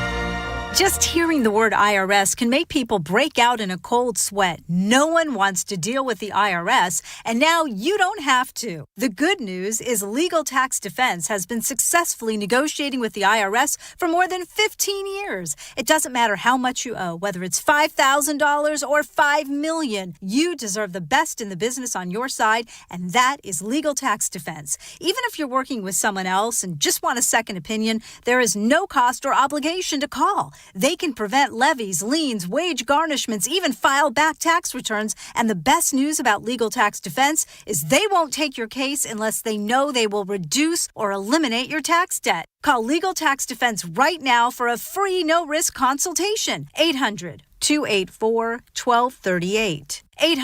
800-284-1238. You have nothing to lose but everything to gain. 800-284-1238. I'm Bob Burke, founder and chairman of Burke America Parts Group, a family of brands that includes RepairClinic.com, an appliance and HVAC parts solution company that's grown into an international brand. Before AmericanEagle.com, we partially launched a new technology platform developed by another firm. American Eagle helped take our technology to a whole new level with digital marketing, software development, and business insights into our key markets, appliances, HVAC, and outdoor power equipment, and did so both on time and on budget. AmericanEagle.com has the resources, experience, and talent needed to produce solutions. Our new technology platform, developed by AmericanEagle.com, has produced tremendous results with higher traffic, conversion, engagement, and online revenue. If you have any home repairs you need to take care of, check us out at RepairClinic.com. If you need a world-class website or technology project, then I would highly recommend AmericanEagle.com. Call AmericanEagle.com at 773-NETWORK. That's AmericanEagle.com, 773-NETWORK. Did you know about 1 in 3 people with plaque psoriasis may also develop psoriatic arthritis, which causes joint pain, stiffness, and swelling? Does this sound like you? Listen to what it sounds like to be a million miles away. Tremfya guselkumab, taken by injection, is a prescription medicine for adults with moderate to severe plaque psoriasis who may benefit from taking injections or pills or phototherapy, and for adults with active psoriatic arthritis. Serious allergic reactions and increased risk of infections and liver problems may occur. Before treatment, your doctor should check you for infections and tuberculosis. Tell your doctor if you have an infection, flu-like symptoms, or if you need a vaccine. Imagine being a million miles away. Explore what's possible. Ask your doctor about Tremfya. Visit Tremfya.com or call 1-800-526-7736. Weekends on the Fan. Here's Bruce Cunningham and Femi Ayanbadejo. Come on and take it, cause what I've got, you know that you can't fake it. Cause if you want the love of a man, come and get it. Oh, if you want the love of a man, you got to get with it. Well, come and get it is what the Ravens have said to Max Crosby, and he's going to happily do that. And Femi, that's a segue into the next thing I wanted to talk to you about. The average fan looks at Max Crosby. Sack, sack, sack, sack, sack. Pressure on a quarterback. We got to get in the backfield. We got to do the. His value as a run stopper is vastly underrated. Yeah, so for those that are unacquainted with Max Crosby, let me give you a couple of data points from his rookie year till today. Max Crosby, among all defensive linemen, this is not just edge players. This is all defensive linemen. He entered the NFL in 2019. Number 1 in tackles for a loss, 133. Number 1 in solo tackles, 277. Number 2 in QB pressures, 431. Number 2 in QB hits, 119. Number 3 in total tackles, 437. Number 4 in batted passes, 20. Number 5 in sacks, 69.5. Since 2019, that's who we got. Well, and sacks is what we know him for, but the point is his game he's is an all-around football player. He is. So, and you made the point earlier. Yep. He's doing all those things as the only good player on that defense. Go ahead. No, you're good. You literally took the words. Yeah, I mean, he's done this as a focal point. He doesn't have any distractions on the defensive front in Las Vegas. Everything is turned to him. Every offensive line call is calling out Max Crosby. Where's 98? How are we going to redirect this? Who's chipping? Who's double teaming him? This guy is never. I wish what I'm going to do on the next break. I'm going to see how many double teams he's had to deal with since he's been in the NFL. Probably nothing but. Yeah, exactly. And guess who's been dealing with a bunch of double teams since they've been here with the Ravens is Nnamdi Madubuike, who we hope comes back. I think he had the most double teams in 2024. And remember, in 2023, Nnamdi had 13.5 sacks, right? He had less sacks, but guess who had more sacks? KVN had 12.5 sacks. So having a guy that acquires a ton of attention lets everybody else eat, and that's exactly what we're getting. How much better is he going to make Mike Green? I think that there's going to be a duplicative effect for Mike Green, which is he's going into his sophomore year, which a lot of players see a huge jump in performance between their rookie and their second season. And I said sophomore year on purpose, by the way. It wasn't an accident. I know we're not in college. I just like the word sophomore. Secondarily, the attention that it requires to block Nnamdi if he's back and to block a Max Crosby. I mean, I think, if you double teaming them both and there's one offensive lineman left, right? Yeah, I mean, you really can't, to be honest. You're not going to be able to do that. Right. I mean, you can put a back and a tight end over there to chip and help, but, at the end of the day, I feel like there's going to be this kind of multiplier effect where we should see a Renaissance type effect from the 2023 Ravens defense when they led the NFL in sacks, points allowed, everything, and turnovers. Yeah. So, well, hopes are high, that's for sure. Here's another point that I wanted to make, and you had brought this up earlier in the week.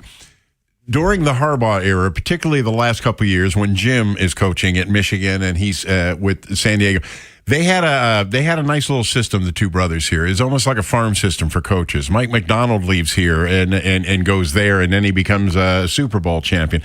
And there's a lot of other ones you can mention.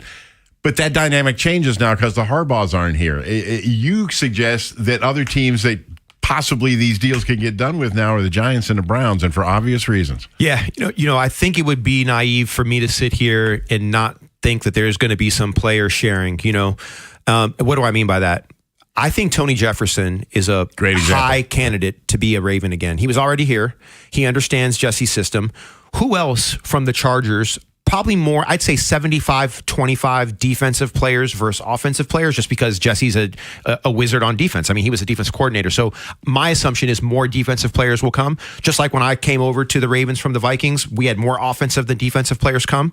And the sense is that cuts both ways, negatively and positively. Like, you're going to have current Ravens that are free agents that are available. They're going to end up in New York, and they're going to probably end up in Cleveland as well.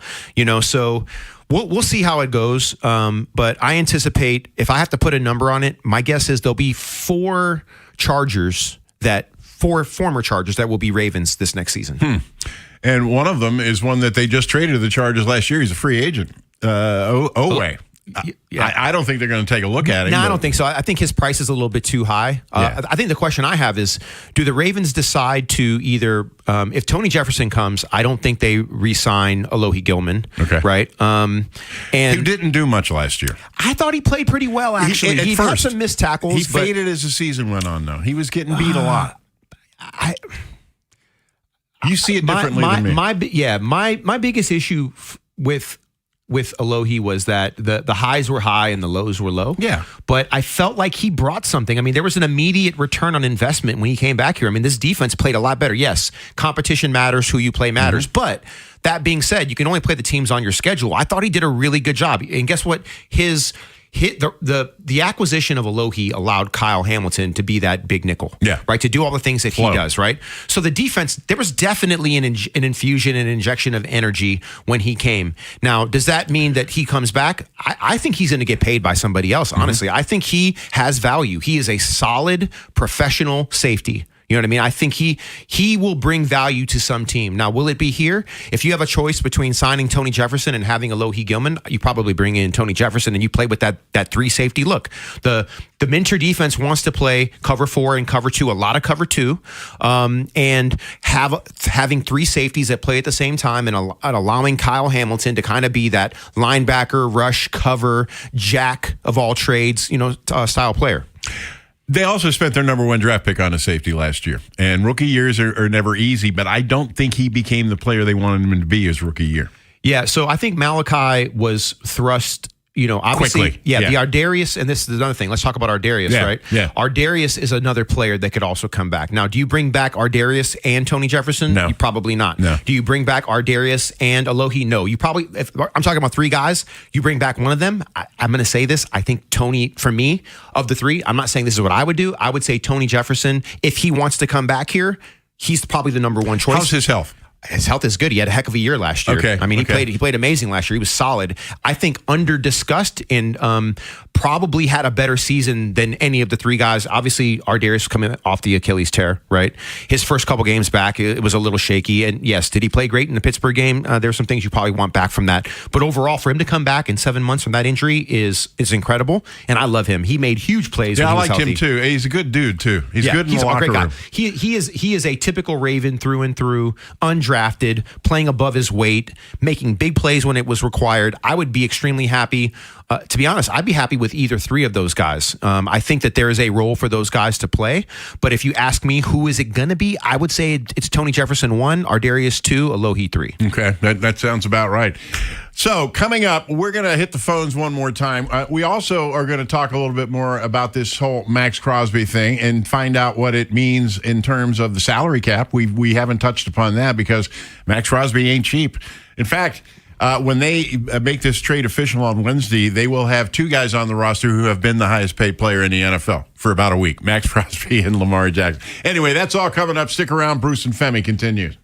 It's Mike Popovic. Today I go back to my old-time slot 3 until 6 after the new Bruce Cunningham and Femi Ayabadejo show. On the program, the mega deal the Ravens just made with the Raiders to get pass rusher Max Crosby. We'll cover many aspects of that deal. And could we be getting news on a new Lamar Jackson deal too? Plus, Orioles spring training and getting ready for March Madness. Talk to you this afternoon at 3. 105.7 The Fan. DMV, join us March 7th at 4:30 p.m. when DC United takes on MLS Cup champions Inter Miami CF in a must-see matchup at M&T Bank Stadium in Baltimore. Experience the excitement of the black and red. And don't miss a day full of great soccer when Miami head coach Javier Marciano and company come to defend their title against Renee Weiler's DC United. The first 50,000 fans will receive a DC United rally towel. Grab your friends and family, put on your black and red colors, and get ready for an unforgettable match. Visit DCUnited.com/tickets to secure your tickets today. That's DCUnited.com/tickets. That pallet of pavers collecting dust, the beginnings of a garden, those stray fence posts. Are you haunted by half-finished projects on your land? John Deere is here to say, not anymore.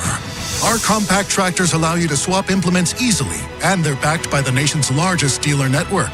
You always had the right idea, and with the right tools, those projects can get finished for good. Nothing runs like a Deere. Learn more at johndeere.com/compact tractors. Hey, man, that was our exit. We're going to miss kickoff. Don't worry. Just got to stop by Giant to get some chips and dip real quick. Nice. You got the Upside app too, right? Upside? What's Upside? Time out. You don't know this? Check this out. Upside is a free app that gets you cash back when you buy groceries. And it just added all Giant stores in D.C., Maryland, Virginia, and Delaware. You're saying I can get money back just for buying groceries? That's a pretty big deal. Yep, and with Upside, you can get up to $15 every time you shop at Giant. Now pull over and get the Upside app. Let's get some cash back on that queso.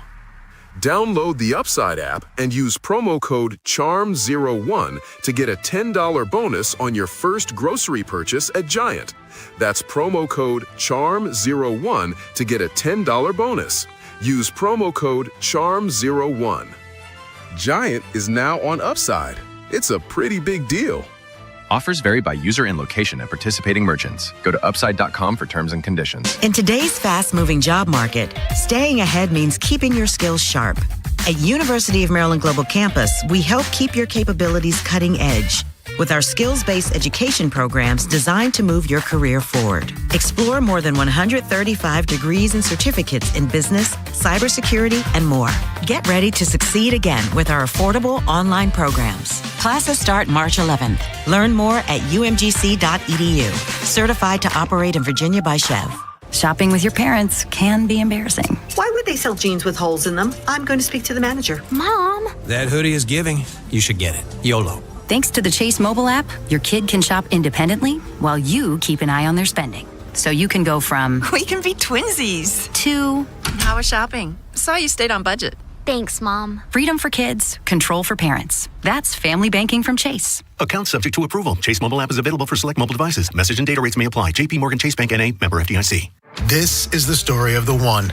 As a maintenance tech at a university, he knows ordering from multiple suppliers takes time away from keeping their arena up and running. That's why he counts on Grainger to get everything he needs, from lighting and HVAC parts to plumbing supplies, all in one place. And with fast, dependable delivery, he's stocked and ready for the next tip-off. Call 1-800-GRAINGER, click Grainger.com, or just stop by. Grainger, for the ones who get it done.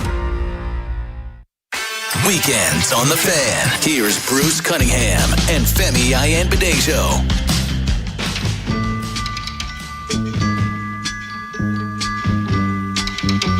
Listen, baby, ain't no mountain high, ain't no valley low, ain't no river wide. Welcome back. Bruce Cunningham, Femi Ayanbadejo, the Bruce and Femi Show, episode number 1. We're glad you're with us. That, of course, Marvin Gaye. Femi, have you ever heard the 1983 NBA All-Star Game when Marvin does the anthem? I did, and it's one of the best It's anthems. my favorite. Is it? But it is. I like it better than Whitney Houston or any of them. But the reason I brought it up is I was looking at it not long ago, and the comments on the YouTube, one of them said the entire country got pregnant that night. Marvin's the guy. 410-583-1057 is the number. Let's go back to the phones. Let's go to Godfrey in Illinois. Illinois, what's up, man? Hello? Well, Illinois is a long way away. It is. So let's try Tom. Tom, what's going on? Hi, gentlemen. I just want to say that 2 years on that contract and with a knee injury, is anybody concerned about that? No, it was a meniscus. It's half the football players in the NFL have a meniscus surgery here eventually at some point. It's not a big deal. And the other issue is he had like a high ankle sprain a couple years ago, but man, he's been really durable and really effective. If you were to look at rosters in general and how many players have a meniscal, minor surgery, you'd be shocked. A ton of guys have that. You can come back, be 100%. He's 28, going to be 29. I made the point that Kyle Van Noy had 12 and a half sacks when he was 32. Max Crosby isn't even 30 yet. So if Kyle Van Noy, who in my opinion, I love Kyle, but he's not Max Crosby. So I feel really good about Max being in his prime and having at least 4 solid more years going forward. Okay, the other thing is his contract next year is probably $7 million. But after that, what is the cost going to be? I don't have that breakdown. Yeah, so I know that his cap hit this year, the Ravens can get it down to $7 million, but his cap hit is trending. So under the Raiders, it was supposed to be $30 million this year, and then I think like 28, and then 27, and then 28 again. So the question is two things. One is that if they restructure the deal for this year, I don't know how it affects the future years going out. The other question is he going to want a new deal at some point? Like I don't know that either. But let's not ruin a good time with talking about numbers. I'm just playing. No, you're asking good questions. I think the points that you're making are super valid. Believe me, I'm so happy we signed him. I live up here in Western Maryland, where Steelers fans are. Oh man, crazy. Now, where are you at out there? Where are you at? I'm in Grantsville. I know Grantsville very well, and you are surrounded. Yes, I am. Oh man, I feel for you. Yeah, it's crazy. I'm just sick and tired of losing to the Steelers. I hear a lot of crap. No, sorry about that. All the That's time, all right. and I'm just sick of it. I understand. Thanks for the call, Tom. And it's bad in Grantsville. It's right there on the state line. It's nothing but Steeler fans in Western Maryland. And you know what they say about Steeler fans? You can always tell a Steeler fan. You just can't tell them very much. There it is. 410-583-1057. Let's give old Godfrey another chance. Godfrey, you still there? Still there. All right, good. What's up? So, Femi. Yes. You're killing me with the Tony Jefferson stuff, man. Come on, man. I'm killing you? Tell me what you don't like about it. Well, first of all, I think Tony he's older, right? Okay. He's slow. I like him as a former player. I like him coming in as a coach, but I don't like him as the number 1, 2, 3, 4, 5 pick as far as safeties. He's not even on the list. So I don't know. You haven't convinced me that Tony Jefferson should be a Raven again. Yeah, I mean, I'm not trying to convince you. I'm just saying that I think that the Ravens are going to deploy a 3 safety strategy, and based on who we have that's available that we know of, we have Ardarius Washington, who I love a lot, young guy, obviously, has made a lot of great plays for the Ravens. Alohi Gilman, who was just here, who also played for Coach Minter. And Tony Jefferson was a number 23 rated safety in the NFL last year. I mean, he's a lot better than what you're ranking him. You can go look at the statistics. This dude had a heck of a year, low key. I've watched a lot of Tony Jefferson tape. Now, the question is this. If he comes here, is it a long-term deal? No, absolutely not. It's probably a 1 or 2 year deal. A cost-effective deal, too. It's super cost-effective. And the bottom line is you got to pay Lamar, you got to pay Tyler, you got to pay Max Crosby. So it's right player, right price. And every time a new coach comes to an organization, he brings a couple players with him. Tony Jefferson, we need a third safety. We don't have one at this point. He's familiar with the Ravens. The Ravens, the front office loves him. He played really well last year, and Coach Minter was the DC for him last year. So if anyone knows how effective he is, it's going to be Coach Minter. So I think he is a solution. I'm not saying that's what I do. I'm just saying that it's a possibility. Okay. I get that point. Maybe 1 year transitional player. Yeah. I get that. Now, tell me, do you know if this to be true, Femi and Bruce? Did Likely throw a party when Harbaugh got fired? I never heard that. No, I never heard that either. Yeah. I mean, and the thing about something like that, Godfrey, is unless Femi and I were actually at the party, I probably wouldn't even pass it along, you know? Yeah, but Thank you. Yeah, I'm just glad. Yeah, Godfrey, the thing is, though, is I definitely pay attention. You know, I keep my ears low to the ground. I hear a lot of different stuff. And, you know, there's two things. One is that does it make sense that a player would throw a party and then, first of all, I doubt that ever happened. Yeah. But two, like, how does that help anybody? Because there's a good chance that Likely could end up in New York because that might be one of the teams that's going to pay him. I would think so. So players are not dumb. They're not going to do anything that's going to burn a bridge or close out dollars in their pocket. And Isaiah Likely's a smart dude. So I don't think there's any truth to that at all. I haven't heard anything like that. He's going to get rich, too. I agree. He's going to get rich, Godfrey. Watch and see. Thanks for the call. We appreciate it. I wouldn't mind being Likely's agent right now. And we just barely touched upon this a minute ago, but Charlie Kohler, I was hearing last night that he could be looking at a deal worth $12-14 million a year.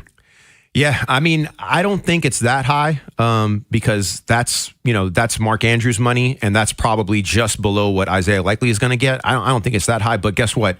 If you told me, 3 years, $25 million, would I be surprised? No. I think that's probably where it's going to be at. Is that a little bit too rich for the Ravens? Maybe. Yeah. But guess what? Do you think, I think he could fit right in Cleveland. I believe he could. I think he'd be a perfect fit in Cleveland. Their tight end is gone. I just talked about David Njoku. The question is Charlie going to see the dollars and prioritize that over coming back and being a Raven if the dollars are off by $1 million? Maybe the Ravens offer him 3 years. I mean, no, that's not going to be $1 million. That's going to be a lot more than that. Yeah. It's. You know what? I feel less confident about Charlie than I do about Tyler at this point. That's just because of what he brings to the table. He was the number 10 rated tight end in PFF last year. People don't realize this. And most of that was later in the year. As the year went on, he became better and better, started making more and more plays. He is a better receiver. He's a better all-around tight end than people realize. And look, I've watched a lot of film on Charlie Kohler. He is 6'6", 255. He's a big dude. And he can run and he can catch. At Iowa State, he was a heck of a pass catcher. That part of his game has been underutilized. But when he has had opportunities, he's taken advantage of them for Lamar. The other part of it is that he's great in space on reaching and sealing linebackers and defensive ends, as well as safeties and corners. The dude is a really good all-around tight end, and they just don't grow on trees. No. So it would not shock me at all if someone said, you know what, this guy could be our number 2 tight end. In a pinch, he could be our number 1 tight end. He's young, he's big. Yeah, I'm concerned about Likely and Kohler both being gone. Did you ever play in a wishbone offense? No.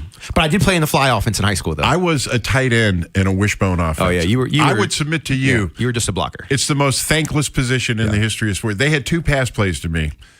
My job during a game was to go chase middle linebackers. That's what the tight end does. And who are the baddest dudes on a high school team? Yeah, middle linebackers. So the 2 pass plays to me, right over the middle. So I had no chance. But that's a story for another day. 410-583-1057. Let's go to Alex in Baltimore. Alex, what's up? Yeah, I just want to say I'm really disappointed. Maybe we'll switch schemes with Minter coming to town, but just seems like more of the same. They're not getting the right body types for the 3-4 that they want to play. I guess they're going to stick this guy at 3-4 outside linebacker. I mean, he's just not heavy enough to set the edge. They didn't ask him to do that in Oakland. No, that's not accurate at all. He was the number 1. He's one of the best run defenders in the NFL since he's been in the NFL. I just rattled all the numbers off earlier. That's great, but he's a 4-3 defensive end. They had another outside linebacker out there. He's going to be doing something totally different, right? I mean, yeah, he's probably stopping the run from more towards the center, but if we put him all the way outside, I mean, you can't say it's going to be the exact same thing. Yeah, well, Minter's defense is a mixed front defense. So he runs 3-4 and he runs 4-3. The idea that Max Crosby can adapt to a defense, you're disappointed that we acquired Max Crosby because you don't think he can fit the style of defense that we're going to play? I'm saying if you're going to give up 2 1s, why get a guy who has to adapt? Why not bring in a guy that's every NFL player has to adapt. That comes with the job. If you can't adapt, you can't play in the NFL. So I'm not even an issue. Would you agree? Would you agree that the 3-4 takes like these weird body types. Like, don't you think the prototypical 3-4 outside linebacker and defensive end are like, they don't grow on trees? Like, they're much less common than the 4-3 guys. But Max Crosby can fit any defense, so that's what I'm worried about. I'm worried about Max Crosby. He's the same size as Mike Green. He's going to be doing the same stuff. He's going to be asked to do the same stuff Mike Green was asked to do. No, this is a completely different defense. The defense that Zach Orr and Coach Harbaugh ran is not the defense that Minter ran. It's going to be totally different. I mean, okay, I hope you're right. And I'm sure he'll tailor it to Crosby's, what Crosby does well. I mean, that's what coaches have to do. And one more thing, I mean, everybody in this town is getting in trouble. I mean, don't cut me off, but he had a problem with drugs. All these players. Yeah, he's been clean. That was 2020. He's been clean ever since. No, but Alex, that's enough. That's enough. Okay, no, it's all good. Thanks for the call. It's all good. Hey, look, some people just can't help themselves. Well, the stigma would be if he had a substance abuse problem and didn't get treated. This is 2020, and he's clean. He's clean since 2020. I want to be able to I don't want people to be afraid to call in because they're going to challenge us. I want to do it. I want to get down in the dirt with them and talk it out. This is the thing. I don't agree with anything that he said. The approach that he took was this inflexible, static approach about how fronts work. Max Crosby has proven across numerous defensive coordinators that he gets the job done when he has no help. The idea that he's not going to be able to adapt to a mixed front defense and be effective, I just can't get behind that. I'm happy to argue all the points. Now, when you make a personal attack on a man who had a drug problem, who has overcome it, out of bounds, right, and has not had a problem since, has been a model of citizenship, and has been beloved not just by his teammates but by his opponents. I don't understand why you would want to just have a negativity parade. Now, if you want to have a discussion about fits and effectiveness and injuries and age, let's have that discussion. But the rest of it, come on now. Let me sum it up. I've been doing this a long time, like 50 years. In Femi, I'm convinced that some people, if they lived in the golden age, would complain that everything's too yellow. Look, you know what I'm saying? Let me tell you this, Bruce. I'm never going to be the person who's going to sit here. I'm a player, I'm an analyst, and I'm a fan. And I can wear all three hats simultaneously, and I can tap into the bin of information in either one.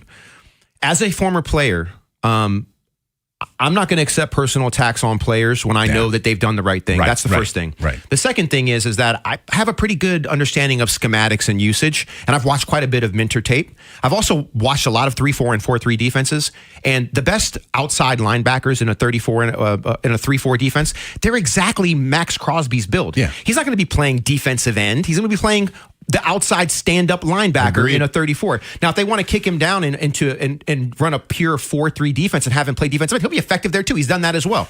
I just rattled off his statistics since 2019. He's top 5 in every single category that matters, and he's played a 3-4 and he's played at a 4-3. I'm sure. So yeah, everybody thinks he's so good. Let me come up with 9 reasons why he's not going to be good. You know, it's kind of something like that. Yeah. But you just accept it and move on. I mean, look, you're in the public eye. You know, and the fans.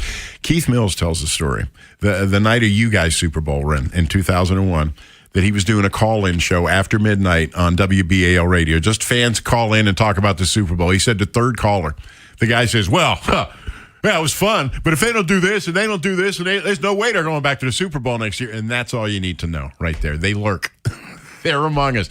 Coming up, hour number 3, and I'm kind of excited about this. One of the things that Femi and I talked about when we were putting this show, or talking about putting this show together, is Femi likes to fire back on the media sometimes because players don't do that often enough. And we got us a real good target coming up in hour number 3. I'm not going to tell you who it is yet, but you ain't going to want to miss it. Stick around. Every day, complete coverage of Orioles spring training with Ryan Ripken, Steve Molesky, and the entire fan lineup as we gear up for opening day, March 26th, live from Pickles Pub against the Minnesota Twins. Baseball is back, and it's on 105.7 The Fan. If you dread dealing with your insurance company more than you dread being stuck in an elevator with a total stranger, hey, who's an oversharer, bean burrito for lunch, then you might have Insuranoia. And if you have Insuranoia, then you should have NJM. They go to great lengths to do what's best for their policyholders. No jingles or mascots, just great insurance. NJM. Insurance underwritten by NJM Insurance Company and its subsidiaries. For all 105.7 The Fan station contest rules, please visit 1057thefan.com. This is the story of the one. As a maintenance tech at a university, he knows ordering from multiple suppliers takes time away from keeping their arena up and running. That's why he counts on Grainger to get everything he needs, from lighting and HVAC parts to plumbing supplies, all in one place. And with fast, dependable delivery, he's stocked and ready for the next tip-off. Call 1-800-GRAINGER, click Grainger.com, or just stop by. Grainger, for the ones who get it done. While retinitis pigmentosa takes Mark's vision, his family gives him hope, whether at the family business or at home with his wife and sons. He knows he's not fighting alone. For 50 years, the Foundation Fighting Blindness has funded research into treatments and cures for blinding retinal diseases, providing hope to people with vision loss. And for Mark, winning the fight means being there for his family. The Foundation Fighting Blindness. Together, we're winning. Help us end blinding diseases at fightingblindness.org. Hey, man, that was our exit. We're going to miss kickoff. Don't worry. Just got to stop by Giant to get some chips and dip real quick. Nice. You got the Upside app too, right? Upside? What's Upside? Time out. You don't know this? Check this out. Upside is a free app that gets you cash back when you buy groceries. And it just added all Giant stores in D.C., Maryland, Virginia, and Delaware. You're saying I can get money back just for buying groceries? That's a pretty big deal. Yep, and with Upside, you can get up to $15 every time you shop at Giant. Now pull over and get the Upside app. Let's get some cash back on that queso. Download the Upside app and use promo code CHARM01 to get a $10 bonus on your first grocery purchase at Giant. That's promo code CHARM01 to get a $10 bonus. Use promo code CHARM01. Giant is now on Upside. It's a pretty big deal. Offers vary by user and location at participating merchants. Go to upside.com for terms and conditions. Get in the zone, AutoZone. Jeff's day is off to a slow start. So he heads to AutoZone, America's #1 battery destination, where Sammy, a local AutoZoner, tests his battery for free. Looks like he just needs a charge. And Sammy does that for free too. In no time at all, Jeff is back on the road, ready to finish the day strong. Free battery testing and charging at every store. No hassles, just help. Get in the zone, AutoZone. Restrictions apply. Honey, that flu keeping you up? Did you take NyQuil Intense Flu? Nah, I got this. Okay, I don't got this. Yeah, you need NyQuil Intense Flu. Undo your flu with NyQuil Intense Flu. NyQuil Intense Flu provides powerful relief of your flu symptoms so you can sleep. You do got this. NyQuil Intense Flu. The nighttime sniffling, aching fever. Best sleep with the flu medicine. Use as directed. Keep out of reach of children. This is WJZ-FM, Catonsville, Baltimore's sports talk at 105.7 The Fan, and always live on the free Odyssey app. Weekends on The Fan. Here's Bruce Cunningham and Femi Ayanbadejo.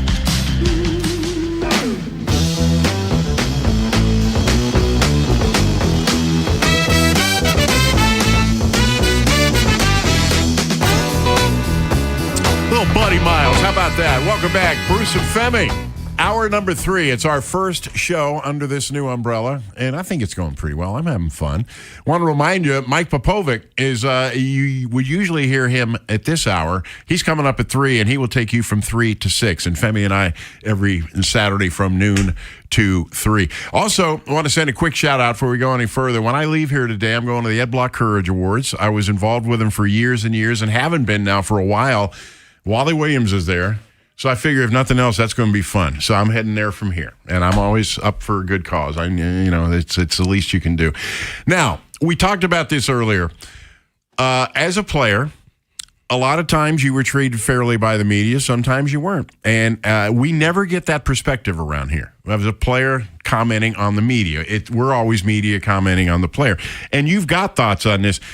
And you're taking aim this time at Colin Cowherd, who got a little wordy about Lamar. Is that a good way of putting that? No, it definitely is, and I think it was a little bit out of bounds. And just so you guys know philosophically where I come from, I'm not a journalist, right? And I admit that. I'm an analyst, I'm a former player, and I'm a fan. That's what you're here to be. Just like a lot of you guys are. But the thing that I will never do is my morals and my compass on appropriate treatment and validating your position with facts and not shrouding your thoughts and opinions as if they've been validated and verified either by somebody with standing or by the person you're actually talking about. My aim is that if somebody hears the critique that I give them, that they will challenge my position if I'm wrong, but they will respect the grace that I display it with. So that's what I'm always going to bring, and I'm going to challenge everybody. I will go scorched earth. I don't care who you are. I don't care where you work. I don't care what your title is. If I hear you saying something crazy, I'm coming, period.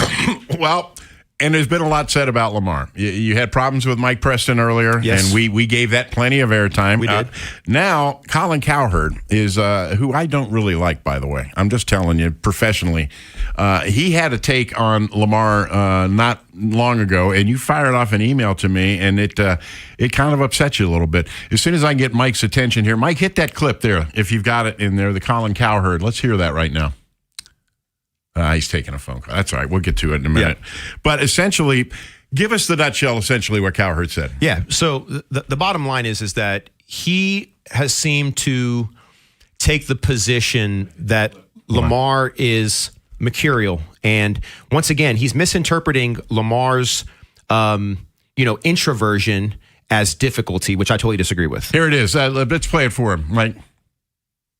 But between his mom acting as his agent, his refusal to do off-season camps, the mystery injuries, and let's be honest, the need to be the highest paid quarterback, that's the thing he wants to be, it's starting to feel like, honestly, a little Kawhi Leonard, where you're like, mercurial, mystery, family to involve, maybe, and then there's the stories about him falling asleep during meetings because he's playing late-night video games.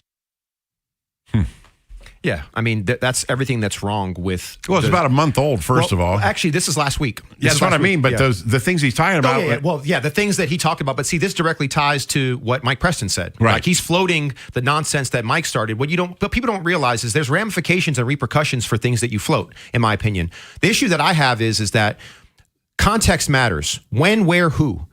Validate this. Now, Colin Cowherd all of a sudden is frustrated with Lamar because he says that Lamar does attend off-season programs. He just didn't after the offense had already been established. He shows up. He's not there for all of it. But every time a new offensive system has been implemented, he has been there. He's had to be. He will be there for this as well. Yeah. I'm very confident about that. Secondarily, he talked about Lamar being the highest paid player. Every single quarterback that's a top 10 quarterback becomes the highest paid. This is a carousel. This is how the business works. That's not a Lamar thing. That's an NFL QB thing that QBs have earned, right?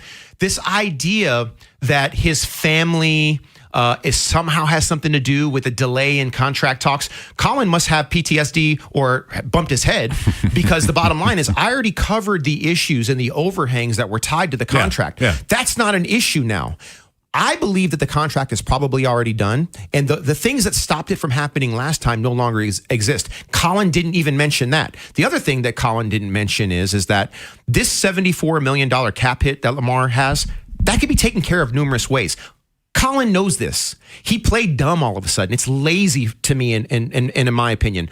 Colin is very aware of all the mechanisms that are put in place to deal with high cap hits. He, for some reason, forgot to mention any of those, right? It's that, and he's come so far in his Lamar analysis. He was one of those people that threw Lamar under the bus when he came out and said, this guy is a project. Running back. He's going to be a receiver. Yeah. And he's already apologized and reconciled and asked for mea culpas around all that. What you didn't hear at the very end of his, expose, right, was that Coach Harbaugh may have escaped a disaster, an incoming disaster that's supposed to happen. I just don't understand what's driving this analysis. Hot takes. That's exactly management what it is on him for hot takes. Yeah. Let's get this going. And the problem is that he is a journalist by training. He knows better. He does know better. That's the part that disappoints me. See, I had a long career, and I never resorted to stuff like that because I was better than that. Well, I think the issue is that sounded terrible. When he sounded terrible for sure.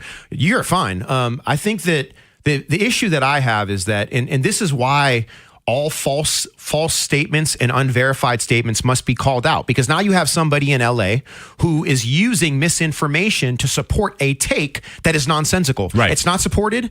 It doesn't make any sense. And he's doing it because Lamar and the Ravens are negotiating an extension right now. He took the opportunity to take advantage of the eyeballs and the emotions tethered to Lamar's future and the Ravens' potential success and what it can mean for getting this deal done. And that's the biggest problem that I have with content creators and media, is that, guess what? The articles that come out, they don't come out when things are going good. They come out when there's uncertainty and doubt. Sure. Right? They take advantage of the emotional state of fandom to get clicks. I cannot stand that. And I understand critiquing outcomes and performance, but to put out hot takes while people are vulnerable, it's just, no, I just don't agree with that. But that's what they want now. Yeah. Why do you think Stephen A. Smith is so popular? You know, he's talking about running for president. I hate that kind of broadcasting. I don't want to see arguing. I really don't, but that's what sells now. Yeah, You know? I think good debate is healthy. And you and I have talked a little bit about the former caller. I'm all for debating the mechanics of the 3-4 versus the 4-3 and let's do all that. But when we start getting into personal attacks and making statements about things that are unvalidated, that's a bridge too far for me. Well, with me, unconfirmed is my big tripping point. If it's not confirmed, I'm not going to talk about it. Well, this is the thing. There's unconfirmed points of view. There are subjective points of view. And then there are the attempts to get validation and verification of certain things that you may have heard through the grapevine. My problem is when you don't do any of that. You don't do any of that, but then you come up with a story that is self-serving to get clicks behind your paywall. Like, that to me is nonsense. And guess what? I'm here for it. I'm going to go scorched earth on all of them. Please. I love it when you do it. You give me so much ammunition. I'm here for it. Please continue. It's got to feel good, though, as a former player to be able to push back once in a while. Well, this is the thing. I don't care about your journalist degree. I don't care about who you work for. I don't care about your little buddy system and how you all protect each other and won't talk negatively about each other. If you say something crazy, I'm going to talk about it because I've earned that right.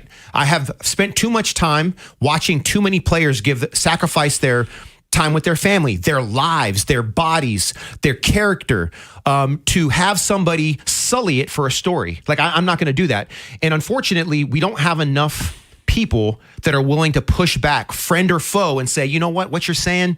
Nah, I can't get behind it. You didn't verify it. You didn't validate it. You didn't give me enough information that tells me that you took the time and you treated this with the care that it deserves. When you talk about Lamar wanting to go to Miami, unverified, going to the Raiders, unverified, the Mike Florios of the world, I can't stand people like that. You know what I mean? Like, it irritates me to a point that is about him and the information that he wants to float. Now, Mike Florio is a smart guy. He's a former attorney, but he preys on uncertainty and the unknown and act as if from a probable perspective, if it's probable or not. It's possible, yes. It's not probable. His accuracy is what I call once in a while. And he's lucky that NBC took an interest in him and bought his website, because that website wouldn't even be up anymore. I think Chris Sims is amazing. Yeah. I love his analysis. I love the mechanics and the time he takes to watch film and verify the positions he takes. A lot of times, I wonder if they're forced to work together, because I don't understand why they are together. I honestly don't. Maybe someone can help me understand that. I don't get it. I think Chris Sims Unbuttoned is amazing. When I see Chris Sims with Mike Florio, it diminishes what Chris does. And you can see Chris kind of cringe when Mike asks the questions to the guests. Let me suggest the other side of that coin. NBC knows that Florio is not very good. Maybe they dropped him in there to help Florio, to help the whole segment. You see what I'm saying? I don't know. I'm just not a fan, and he's too smart to play dumb when intelligence is required. Right. I got you there. Well, that's that. We're going to do this every week. Femi's going to come up with something in the media that he doesn't like, and he's going to give you the other side, and I love that idea. So that's something you can look forward to in the third hour every week as we go forward here. We've got a full bank of calls here. We're going to get right back to that next segment. If you want to get in line, you can. 410-583-1057. Big Bad Morning Show. Vinny and Haynie. Inside Access. Live on YouTube weekdays 6 till 6. Search Baltimore 1057 The Fan. Subscribe for daily shorts right to your phone and never miss what you missed. The Fan. Powerful doesn't just happen. You have to make it happen. So the moment Total Wireless offers a free Samsung S25 FE with Galaxy AI, when you switch to Total 5G or 5G Plus Unlimited 3-month plan, you take the network as powerful as you, with unlimited 5G data that won't slow you down. Now that's a total power move. Visit your neighborhood Total Wireless store. Device taxes and fees may apply. Requires new activation on a Total 5G unlimited 3-month plan or higher. External port-in and ID verification. Available only in Total Wireless stores. Limit to 4 devices per account. Hey, it's Vinny Serrato. Town Appliances celebrating 47 years in business. And they're marking the occasion with great savings on select appliances. Discover over 70 brands, including Bosch and more. So if you've been thinking about upgrading your kitchen or laundry, this is your moment. With nationwide delivery and a beautiful showroom off Reisterstown Road, they make the entire process simple. Be sure to ask for Mayor & Mayor for service that you can trust. Stop in, call, text, or shop online today at townappliance.com. Hop in a John Deere Gator XUV for a day's work. Let's see what's on the to-do list. There goes the tree. And the fence. Not a problem. Because you've got a cargo box filled with solutions. Up to 4,000 pounds of towing capacity, and you're ready to roll. The power's out! Here we go again. The Gator XUV, built for every kind of workday. Learn more at johndeere.com/Gator XUV. Nothing runs like a deer. Attention, have you racked up $10,000 or more in credit card debt? Are you barely getting by making minimum payments? With credit card debt reaching all-time highs, National Debt Relief is notifying consumers about significant debt relief options currently being made available to help those with overwhelming credit card debt. These options may reduce a large portion of credit card debt for those who qualify. You don't need to declare bankruptcy or take out a consolidation loan, and you may only have to pay back a fraction of what you owe, even if you have bad credit. National Debt Relief has already reduced the credit card debt for more than 550,000 consumers, so don't wait. If you owe $10,000, $20,000, or even $100,000 in credit card debt, you can now take advantage of this financial debt relief as the cost of living continues to skyrocket. To check what debt reduction you may qualify for, call 800-358-6868. That's 800-358-6868. Again, 800-358-6868. This is the story of the one. As a maintenance tech at a university, he knows ordering from multiple suppliers takes time away from keeping their arena up and running. That's why he counts on Grainger to get everything he needs, from lighting and HVAC parts to plumbing supplies, all in one place. And with fast, dependable delivery, he's stocked and ready for the next tip-off. Call 1-800-GRAINGER, click Grainger.com, or just stop by. Grainger, for the ones who get it done. Straight Talk Wireless presents Pickup Truck Wisdom. Trust is earned. That's why I've stuck with Straight Talk. Same price since 2009 on Verizon's 5G network. Cause shoot, anyone can make a promise. Keeping it for years, that means something. Now plans starting at $25 a month with 4 lines. Find us at straighttalk.com and Walmart. Straight Talk Wireless. Straightforward. Always. Same price claim applies only to the base monthly price of our $45 plan from October 2009 to present. Weekends on the Fan. Here's Bruce Cunningham and Femi Ayanbadejo.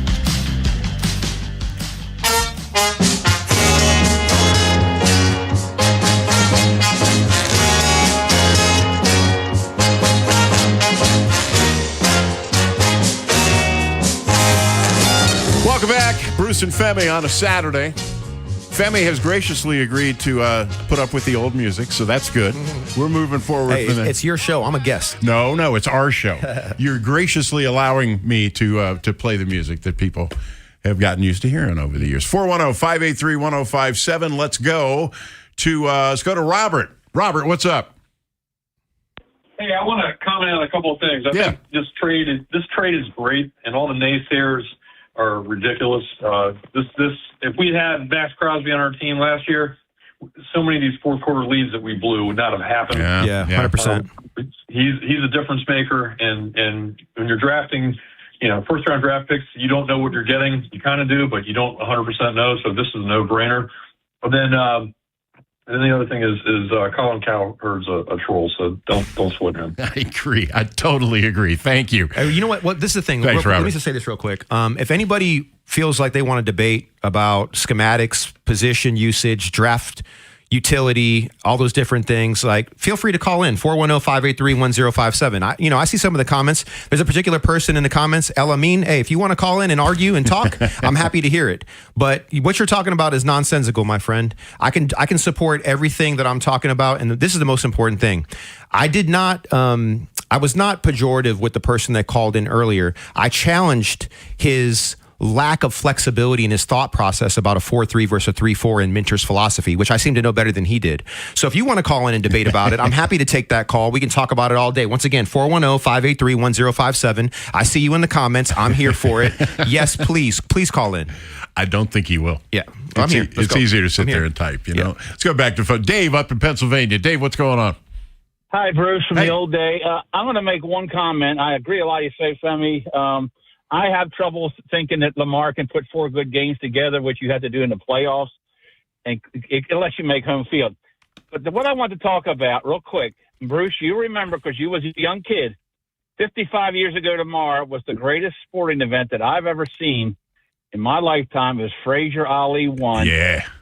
And you know, Bruce, you're right. You've been sports.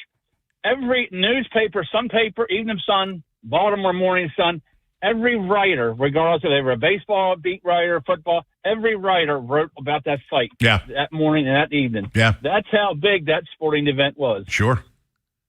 Boxing, though. Anyway, I just thought it could, boxing, you know what, though? I'm glad you brought that up, Dave, because boxing did it to themselves. They got way too wrapped up in pay-per-view, and they basically strangled the sport. Do you agree? I agree. I had to listen to round by round after the round. Do you remember? On the radio. You remember back in the day, ABC carried Ali, Ken Norton. Remember? And Ken Norton upset him. That was free TV. I mean, it seems like 100 years ago. Live World Sports on a Saturday. It sure was. It sure was. Dave, thanks for the call. You got me remembering things. That's great. 410-583-105. Did you know that, Femi? I did not. ABC used to carry championship boxing. You know what's funny is I think the first big fight I saw was actually on just regular TV. Now that I think about it, so it used to be not that uncommon. Yeah. But now, like I said, I think the sport strangled itself. I really do with the pay-per-view. You don't want to make anything. If you got a product to sell, you got an NBA, right? If you got a product to sell, you don't want to make it less available, do you? Yeah, but I mean, pay-per-view has been amazing for the UFC. Look at what the UFC is doing. I don't think it's pay-per-view that the issue is. I think it's the poor judging in boxing, what seems to have been things that are behind the scenes that have affected some of these fights that you've watched in the past, and you're like, there's no way that guy won this fight. There's a lack of a commissioner. Yeah. That's So the problem. I think that's the bigger issue with boxing. And then look, I loved boxing. Yeah, I loved De La Hoya. I loved Holyfield and Tyson growing up. Pacquiao. I loved all that. But the UFC to me became a better product. But now that's taking a sort of a turn itself too. So it's going to over-the-air television. So you're going to see it's going to. Well, but Paramount bought the rights to the UFC. So now if you have a Paramount Plus, $12 a month, you can get all the UFC fights. Like tonight, UFC, I think 327. You can get it for $11 now. It used to be $70 a pop. Paramount Plus is about to merge with Max. Yeah, all these sales that are going on with these big media companies. I don't know that both are going to survive because I love Max. Yeah, no, I think they're going to survive. I think Netflix is the king still, but Netflix tried to acquire whoever's going to be for sale, but that fell out now, and now Paramount's going to acquire it, I believe. Right? I can't remember which organization that was. It's Paramount. It's the people that just bought CBS. Yeah, and fired everybody in the news department and all that. I'm trying to remember, but you're right. That's what's going on. But it's not boring. Let's take one more here. Let's go to Steve in Centerville. Steve, what's going on? Hey, Bruce, it's your old Army buddy. How you doing? Hey, doing good. Femi, I'll argue with you about the color of the sky because everybody calling in has to argue about something stupid. So I'll claim that it's not blue. All good. I actually called in the last caller's comment about stringing 4 games together. I don't think the coaches could string 4 games together in the playoffs. I think that was our problem, especially time management. But along the same lines, I go back to watching the Colts Raiders AFC game at Memorial Stadium. Oh, yeah. Keith Jackson calling college games. Back in the day, quarterbacks used to call their own plays a lot. Yeah. I am curious, have they ever let Lamar, because I think he's smart enough to do it, take a big chunk of the game and call his own plays? And then one last, then I'll get off. All right. The first-round draft picks.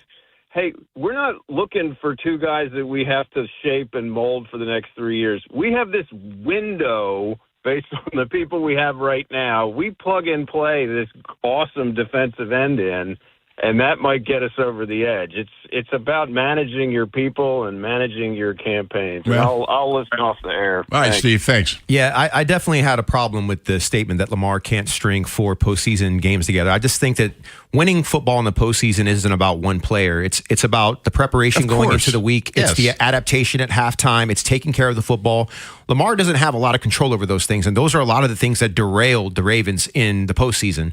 That regime is gone. We have a new regime now. And just keep a couple things in mind. Elway didn't win his first Super Bowl till he was 37. Peyton Manning won his first Super Bowl when he was 30.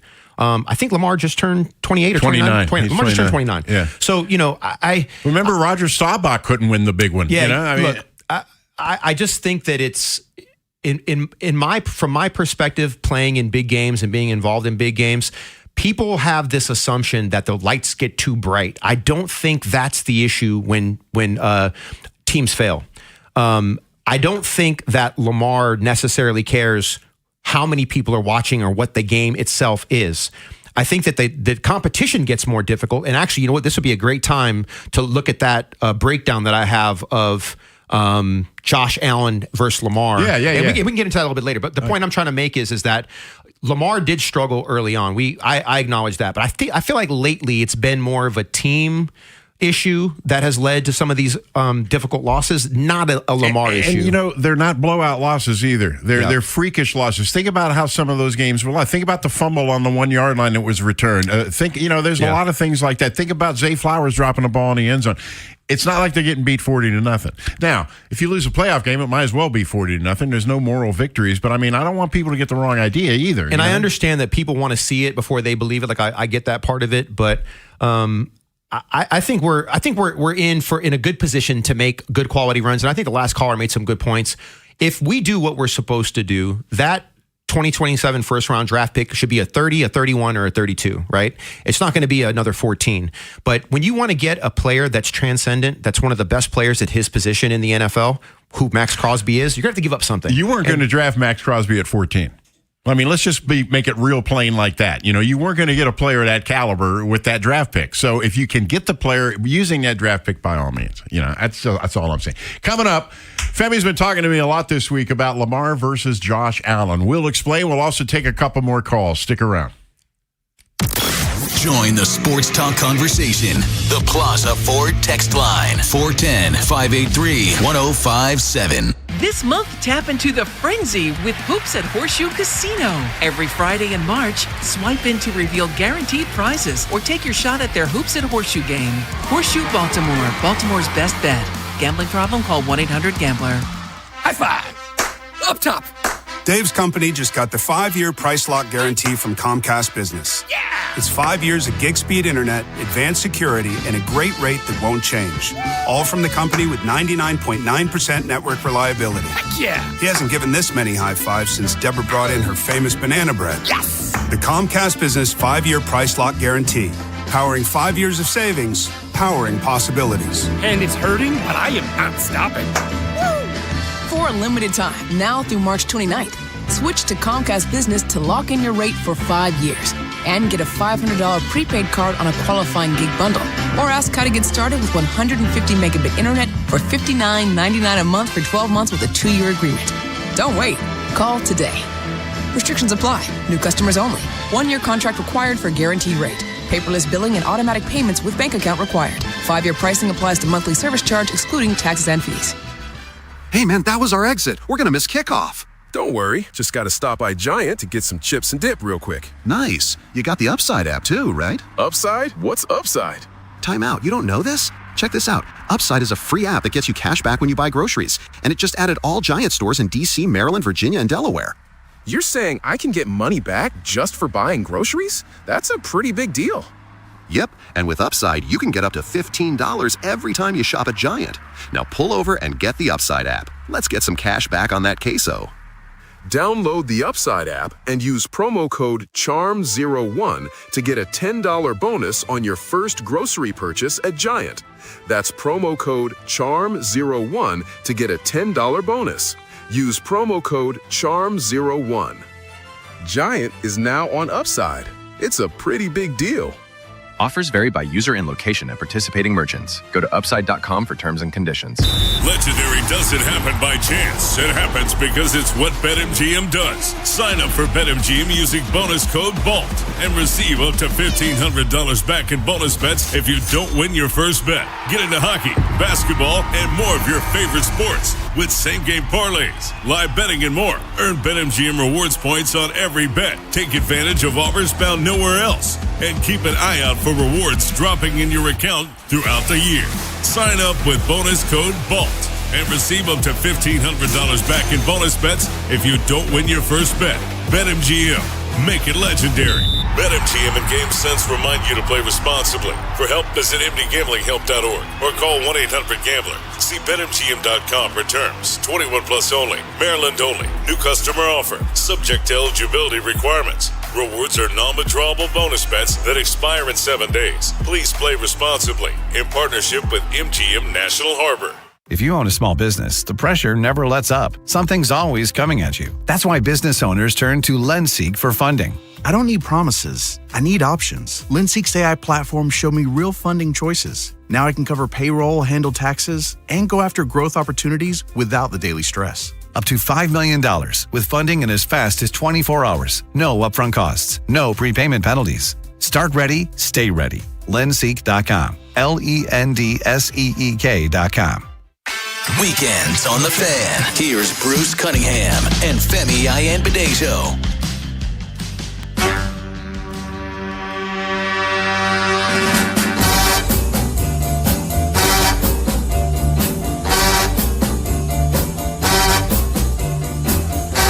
Welcome back, Bruce and Femi on a Saturday. Want to remind you to stay with us at 3 o'clock. Mike Popovic with his new revamped show that's going to take you all the way to 6 o'clock. Exciting times on the weekends around here, that's for sure. Let's clear out these phones here, and then we got something else we want to talk about. Let's go to Tom in Rising Sun. Tom, you're always complaining about pass rush. Are you happy today? I am joyfully happy, my friend. I want to welcome Femi to the show, and I think it'll be the best twosome since Donovan and Maddie. Wow. Ooh, appreciate that. On the radio. Anyways, listen. Well, wait a minute. Before you go, which one of us is which? Who's Donovan? Who's Maddie? You're Donovan. Okay, I'll take that. You're Maddie, Femi. Hey, you made out better. That's running good. back to running back, you know? Yeah, listen. I'm interested in the rest of the year and how FME's going to do with the Orioles. How is he a baseball fan? Oh, yeah. Is he an Oriole fan, or how's he going to handle the Oriole fans calling in? I'm going to let you answer that. Oh, me? I mean, I grew up playing baseball. I love baseball, yeah. I mean, I'm from the Bay Area, so, you know, I've been a Giants fan, and the National League West has been usually what I focused on. But I watch the O's. I pay attention to it. I'm going to pay a lot more attention to it now because, obviously, I'll be talking about it a lot more. But I always want the city of Baltimore to thrive. So that means the O's doing well. That means the Ravens doing well. But I'm going to be critical like I always am, but I'm going to be fair and level-headed. And you're going to see me at a lot of O's games this year. Good. Okay, thanks a lot. I appreciate it. Welcome to the show, buddy. All right, Tom, thanks for the call. We appreciate it. Yeah, I mean, Baltimore loves baseball. Yeah, no, absolutely. I love baseball, too. I mean, I watch a ton of baseball. You know, obviously, I was talking about the WBC earlier because I just love anything that's international and country versus country. So, well, the one thing you have in common with local fans here is that in your younger days, you heard John Miller doing games on the radio. So there's your touchstone right there. I love John Miller. Everybody loves John Miller. 410-583-1057. Let's go to Mike in Baltimore. Mike, what's up? Hey, Femi, Bruce, good afternoon. Hey, Mike. I want to be on hold for the entirety of the show next time because I love the ability to call in and get this right now and just talk about everything. You guys have been amazing on point with so many things. And just on the boxing point, Sugar Ray Leonard, cannot forget Maryland's own. I remember as a kid watching him in Lanham growing up. My grandfather would take us, and it was amazing to watch. Well, if you remember, Mike, back in the 80s, that middleweight division, you had Sugar Ray, you had Roberto Duran, you had Hagler, and you had Hearns. That was the finest. Yeah. It truly, truly was. And I, as a kid, it was exciting to be able to watch. And, they took it seriously, but it was entertaining as well, too. I mean, it's the feeling, the take I got from it. Definitely. Hey, couple quick points. First of all, Femi, stop saying what you're going to be. You're just going to be it because that's who you are, my man, and it is appreciated. Don't let these people talk to you about, anything but the facts and the way you produce and you present them. It's been absolutely amazing. I appreciate that. I have to take the task that one caller. If you're going to call in and you want to be this guy, give me examples. Give me a scenario. Give me names. Talk to me about something that's going to be specific. Don't just say, here's a theory, and then it's gospel. It doesn't work that way. We need to have understanding of things. The Lamar, the Cowherd, delete, not worth talking about. Cowherd's just looking for momentum to keep his brand moving. Hey, Mike, let me clue you in. Femi enjoys that. Okay, that's why I do enjoy the debating for sure. No, I appreciate it, and then that's the whole point. I want others to come in with that debate piece, rather than just, well, okay, I guess I get it, rather than just being blown up on the spot very easily. Let's get some people in here to talk about the issues and the things that exist. Because I got to tell you, this format, you guys keep running it this way, it is good for the IQ and it is good for the soul. I'm going to love listening. I appreciate your optimism and your positivity. Mike. And you know what? The most important thing for me is, look, I'm going to be firm, but I'm going to do my best to be, 1, authentic, 2, positive, 3, show high character, and 4, always have grace, right? And guess what? I'm a human being. I have my emotions. My heartbeat runs hot and high when I hear crazy stuff. But my job is to take a step back, break down the flaw in the thinking or the strategy, and then give you what I see or what I think based on my experience and my ability to break down film, or to give you insight on what happens in a locker room or in a front office based on the things that I've seen. And when people come onto a show where I think I'm the expert and they want to tell me about fronts and defenses and black pass blocking and what they think is happening, look, if you want to tell me that this is what you're seeing and you want to confirm it or deny it, let's have that conversation. But if I go into a doctor's office who's a heart surgeon, I'm not going to tell him how to do heart surgery. I think it's above my pay grade. I should probably sit down and listen and let him tell me about my heart. Yeah. You know what I mean? And maybe confirm or deny the things that I'm assuming to know. And when someone comes on and they're negative after an amazing day, one of the biggest days in free agent history for the Ravens, someone comes in and tells me how the guy who was one of the best players at his position, transcendent, isn't a fit for the position in a defense that he thinks is static, which is completely false. And all I wanted to do was tell the caller that is completely inaccurate, and this is a great fit. And the multiplicity of the Minter defense fits right in with who Max Crosby is. You don't achieve the things that he's achieved by being a one-trick pony. And so, yeah, and by the way, I absolutely love the debate. Let's have it. Well, somebody asked me, said, is the show going to change? I said, not really. It's just going to get smarter, and that's I hope so. I hope it gets smarter. It's already smarter because you were going from me to the two of us, so believe me, that's not an upset. Jonathan in Essex, what's going on? What's going on, gentlemen? Hey, Jonathan. First of all, Philly, welcome. And to that last caller, I'm going to say something. To that not the last caller, but the caller who said something about, as far as the 4-3 and all of that kind of stuff, he doesn't know what he's talking about. You start talking to these guys that know football through video games. And that's where it is. I argue with my 13-year-old son because he knows the video game. And the other thing about the other thing gets me, man, and it really does. I mean, you're going to learn it as you say. You've been here a while. You understand it, but I'm talking about all Baltimore sports. I was here in the 70s. So guess what? There's a guy named Manny Machado. There's a guy named Frank Robinson. There's a guy named Eddie Murray. There's a guy named Adam Jones.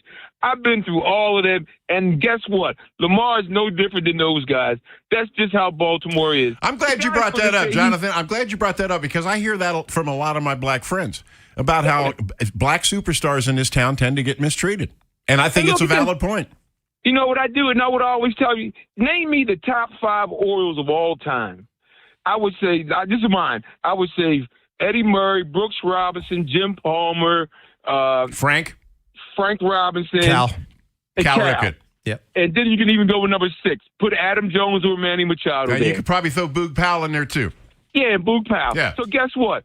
Who are Orioles for life? The white guys. All of them. No matter. I can remember as a kid when Brooks Robinson couldn't hit. I can remember as a kid when Jim Palmer couldn't throw. And I remember as a kid when Cal Ripken could do anything. And you know what you never heard? You never heard, boo! I can remember Eddie Murray, you don't slide, you don't hustle. Yeah. I can remember, Frankie selfish. Adam Jones, he's in the outfield with his hat turned backwards blowing bubbles. Manny Machado's a dirtbag. I've heard all of that. So, come on, let's go. Let's enjoy baseball, and let's enjoy Lamar Jackson. How can you even look at Lamar?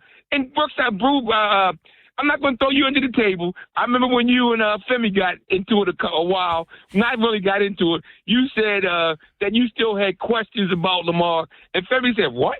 You got questions?" I remember that. So just come on, guys. We're going to have a good time. And Bruce, you know I'm a big fan of yours, so that ain't got nothing to do with anything. Thank you, guys. Thanks. And move those chains. Hey, I hear you, Jonathan. Hey, and you know, I'm glad he brought up Eddie Murray because this is long before you got here. There's a school of thought that Eddie Murray was run out of town. That he had burned bridges and made a lot of enemies. And they brought him back at the end of his career. Right. And he sat down and he said, you know, that just really broke my heart. He said, I love this city so much, and it broke my heart to have that happen. And I think fans look at players as a deity, as somebody up here. They don't look at him as flesh and blood, you know, people with feelings that can maybe be hurt and things like that. But that really crushed Eddie Murray, and he didn't deserve that. You know? Yeah, I think that there's definitely, and we talked about this from the black quarterback to the white quarterback, from black players to white. Like we understand that it's never going to be equal, right? But I think that the idea that we can have the discussion and that things have definitely improved over time, is it ever going to be equal? No, it's not. But I think what's important, and what I enjoy. I enjoy the statistics. I enjoy the numbers, right? And I think that if we look at people in front offices and we look at coaches and we look at players, I don't think there's necessarily a doubt on the Lamar versus Josh Allen, because I'm going to tell you, this is Lamar and Josh Allen, and neither one of them asked for this, but they're the two, in my opinion, preeminent quarterbacks in the NFL right now. And you know what? If you want to put Pat Mahomes right there, you can, but look, Lamar had he had the best season in NFL history last year. All the statistics bear that out. He's the number one highest rated passer in NFL history. That's across every single quarterback has ever played. Lamar Jackson, highest passer rating. There are so many people that are unaware of the statistics. And for whatever reason, when you start breaking out the statistics, they're like, I didn't know that. I go, yeah, I know you didn't know that. But the point is that I'm here to help you understand the data. The data drives perception, hopefully, but unfortunately, not all the time. Not all the time. We will get into that Lamar versus Josh Allen next segment. Let's take one more call. We'll go to commercial. We'll come back and do that. Let's go to Paul. Paul, what's going on? Good afternoon, fellas. Hi. Hey, Paul. I do agree with one caller saying about like Eddie Murray and Frank, et cetera. Yeah. I've been around since Frank and Brooks and all of them. The one thing that got me about Eddie Murray that to this day still gets under my skin, there was a sports writer in town called Mike Litwin. Yeah. He literally ran Eddie Murray out of town. Every day in the newspaper, he constantly criticized everything that Eddie Murray did. And I think it got to the point where Murray said, I got to get out of here because I can't take this guy anymore. If I stay around, I may be doing something to him that I shouldn't do. Possibly. And Litwin's in Denver now, by the way. Well, good. And the other thing was when the thing came out about Lamar Jackson and Mike Preston wrote about it. Yeah. I did not believe that one bit. Neither did Femi. I think that was nothing. That was nothing but hearsay, and he said, she said. And I just think that was terrible. And some of the sports writers nowadays, they have no scruples at all or what have you. So that's my opinion, fellas. All right, Paul. Hey, thanks for calling in and sharing it. Coming up, we're going to talk about Lamar and Josh Allen and the similarities and the dissimilarities. That's next. Stick around. It's Mike Popovic. Today I go back to my old-time slot 3 until 6 after the new Bruce Cunningham and Femi Iamaleava show. On the program, the mega deal the Ravens just made with the Raiders to get pass rusher Max Crosby. We'll cover many aspects of that deal, and could we be getting news on a new Lamar Jackson deal too? Plus, Orioles spring training and getting ready for March Madness. Talk to you this afternoon at 3. 105.7 The Fan. Gain a global perspective and specialized skills that many of today's top employers are seeking with an MBA from University of Maryland Global Campus. Study online and complete your degree in just 16 months for about $21K. Choose from MBA specializations in global business, marketing, HR, finance, and more. Classes start March 11th. Learn more at umgc.edu. That's umgc.edu. Certified to operate in Virginia by Chev. Attention, have you racked up $10,000 or more in credit card debt? Are you barely getting by making minimum payments? With credit card debt reaching all-time highs, National Debt Relief is notifying consumers about significant debt relief options currently being made available to help those with overwhelming credit card debt. These options may reduce a large portion of credit card debt for those who qualify. You don't need to declare bankruptcy or take out a consolidation loan, and you may only have to pay back a fraction of what you owe, even if you have bad credit. National Debt Relief has already reduced the credit card debt for more than 550,000 consumers, so don't wait. If you owe $10, $20, or even $100,000 in credit card debt, you can now take advantage of this financial debt relief as the cost of living continues to skyrocket. To check what debt reduction you may qualify for, call 800-894-7722. That's 800-894-7722. Again, 800-894-7722. Hey, man, that was our exit. We're going to miss kickoff. Don't worry. Just got to stop by Giant to get some chips and dip real quick. Nice. You got the Upside app too, right? Upside? What's Upside? Time out. You don't know this? Check this out. Upside is a free app that gets you cash back when you buy groceries. And it just added all Giant stores in D.C., Maryland, Virginia, and Delaware. You're saying I can get money back just for buying groceries? That's a pretty big deal. Yep, and with Upside, you can get up to $15 every time you shop at Giant. Now pull over and get the Upside app. Let's get some cash back on that queso. Download the Upside app and use promo code CHARM01 to get a $10 bonus on your first grocery purchase at Giant. That's promo code CHARM01 to get a $10 bonus. Use promo code CHARM01. Giant is now on Upside. It's a pretty big deal. Offers vary by user and location at participating merchants. Go to upside.com for terms and conditions. Did you know about 1 in 3 people with plaque psoriasis may also develop psoriatic arthritis, which causes joint pain, stiffness, and swelling? Does this sound like you? Listen to what it sounds like to be a million miles away. Tremfya guselkumab, taken by injection, is a prescription medicine for adults with moderate to severe plaque psoriasis who may benefit from taking injections or pills or phototherapy, and for adults with active psoriatic arthritis. Serious allergic reactions and increased risk of infections and liver problems may occur. Before treatment, your doctor should check you for infections and tuberculosis. Tell your doctor if you have an infection, flu-like symptoms, or if you need a vaccine. Imagine being a million miles away. Explore what's possible. Ask your doctor about Tremfya. Visit Tremfya.com or call 1-800-526-7736.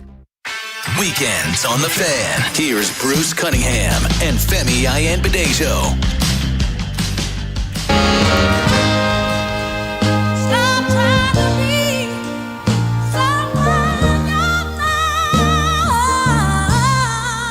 There's Aretha. My favorite Aretha song ever.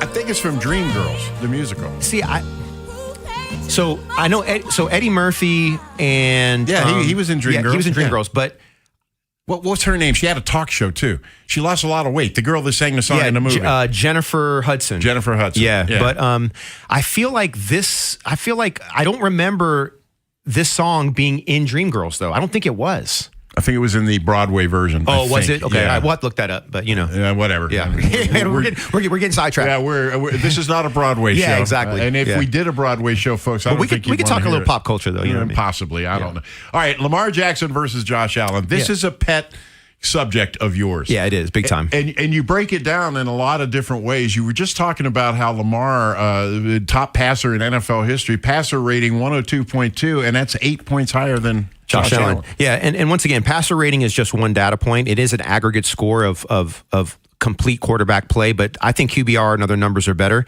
And I'm only bringing this up because I feel like people have. I'm gonna fight a subjective thing by making a subjective statement. People have this sense that Josh Allen and Lamar at this point today are the two best quarterbacks in the NFL, right? And once again, there's a lot of people that think that Pat Mahomes is the best, and that's okay. And Joe Burrow is 4, and we can argue all that. But there's no debate about the top 3. And whatever order you have them in, I'm not going to argue with you. But the numbers say that Lamar Jackson is the best quarterback that ever lived. And the best quarterback in the current era. The better lived thing, there's time for that still. We need some Super Bowls to justify that. Of course. But the point I'm trying to make is just on current data, if you're looking at Lamar and Josh as the top 2 quarterbacks, here we go right here. Passer rating, Lamar Jackson 102.2, and these are career numbers. Josh Allen 94.4. QBR, which is similar to passer rating, but probably more nuanced. 65.5 for Lamar, 63.8 for Josh Allen. Touchdown to interception ratio, Lamar 3.3 to 1. Josh Allen is a full touchdown underneath it at 2.3 to 1. And Lamar's number would be even lower had he not had such a rough year in 2025. Yeah, in terms of interceptions. Well, the thing is that he didn't really have a rough year if you think about it. He had 21. He threw more picks, is my point, though. Yeah, but it still falls in line, in my opinion, like with the overall data. Yeah. 1 year is not going to affect 8 years of work. Right. You know what I mean? Right. This is their full career. Sure. Now, Josh Allen has more aggregate passing yards, 30,000 to 2,200. Okay, but yards per attempt, Lamar 7.8 to Josh Allen 7.4. Rushing yards, Wow. Lamar has 2,000 more, 6,500 to 4,700. Wow. Josh Allen, now we know his big body lends itself to short yardage and goal line stuff. He has more rushing touchdowns, 79 to 35. That is a huge discrepancy. Josh has more. But in regards to CPOE, which I think is completions, I got to remember what that acronym is. It's completions above like expectation, I believe. Or do you pull that up real quick? I am. I'm trying to do it. The CPOE acronym. CPOE. I think it's completions over expected. Yeah. Completion percentage over expected is what it is. That's what it is, right? No, actually. No, it's not? I'm getting computer provider order entry. It's completions, over expected. So the bottom line is that Lamar completes 3.4% more of his passes than expected. Josh is 1.2%. Wow. In regard to tight window passing, Josh Allen is 18.5%. Lamar is 14.2%. This is one of the areas that, go ahead, were you going to say something? The next one surprises me. Yeah. So red zone passer rating, it's not close. Lamar is 110.8. Josh Allen is 98. We're talking 22 points, more than 22 points difference. Right. This is the data point. This is the number that blows me away. The next one I'm going to give you. Record versus top 10 defenses. Lamar is 21-12. Versus top 10 defenses. Right. That's crazy. It is. Josh Allen is under 500. He's 16-8. Wow. In regard to turnover-worthy plays percentage, Lamar, less than 2%. Josh is over 3%.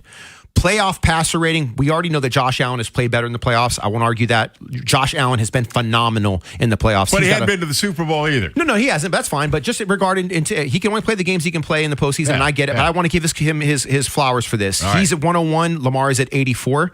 And I think that the other data point that I really want to get into, and I'll leave it here, is EPA, expected points added. Lamar is at approximately 0.22 and Josh Allen is at 0.20. So Lamar is higher in that number. And then in regard to rushing EPA per play, Lamar's doubled Josh Allen. It's 0.15 to Josh Allen's 0.08.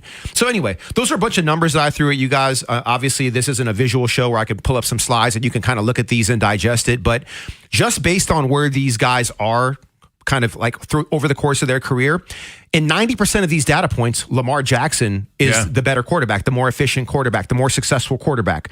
I love Josh Allen. I think Josh Allen is a heck of a quarterback. If I couldn't have Lamar, I'd be happy to have him. I'd be happy to have Joe Burrow. I'd be happy to have Josh Allen. I mean, who's the quarterback in LA Chargers? Oh, yeah, Stafford.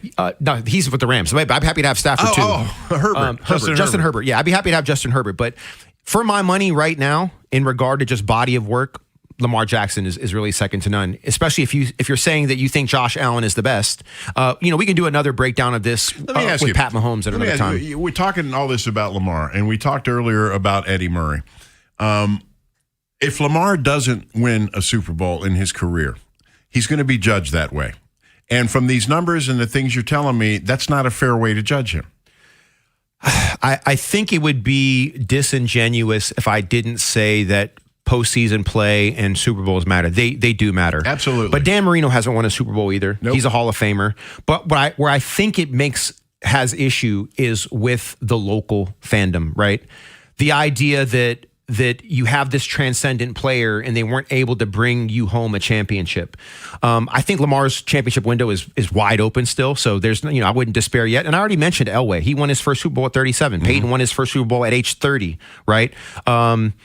Matt Stafford won his first Super Bowl at age 33? Yeah, he was right? Yeah. He's only won one. I mean, he won it with the Rams. Right. So he couldn't get it done in Detroit. Obviously, this isn't Detroit. I think that the Ravens front office and just, who the organization is overall is a much more successful organization than Detroit.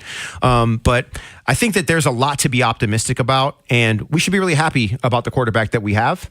And to kind of put a bow on it, I think that this deal is going to get done if it's not already done. And this cap space will get cleared, and I think there'll be a few more moves to make.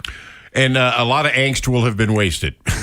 Well, I get it. I think that it's my job to know certain things and to help people that are on the ledge. And we had a couple callers today that were on the edge. Hopefully I talked them off. You helped them? And of course, there's always going to be someone that calls in that wants to be, that wants to have a debate and argue and not agree. And that's okay too. I'm happy to have all the debates. Please call in 410-583-1057. Happy to have that conversation. All right, before we get out of here, just a little bit of house cleaning here. It was another big day in college lacrosse, and the biggest game was over at Homewood, and it's not going well. Syracuse all over Hopkins, 11-7, 4 minutes to go in that game. Another game of local interest that we need to mention to you, Loyola is playing Providence today, and they're all over Providence. 15-9 was the final. Family, I'm going to surprise you. Uh-oh. Do you know who's generally considered the best lacrosse player of all time? There's no way you would know, so I'm going to tell you. Tell me. Jim Brown.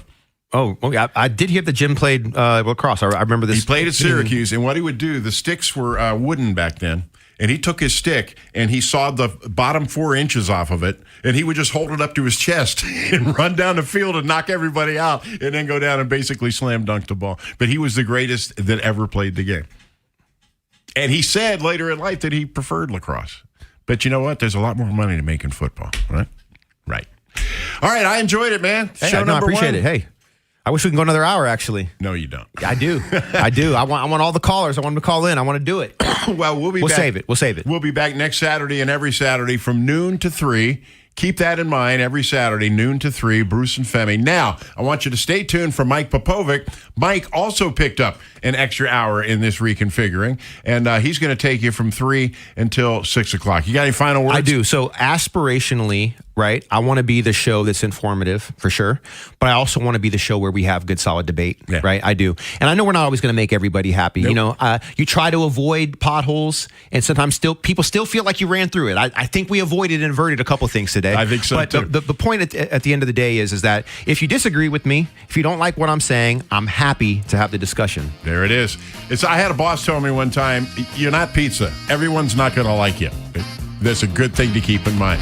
All right, on behalf of Femi, I am Badejo, Baltimore, I love you madly, and ain't nothing you can do about it. I'm Bruce. We'll talk again next week. See ya.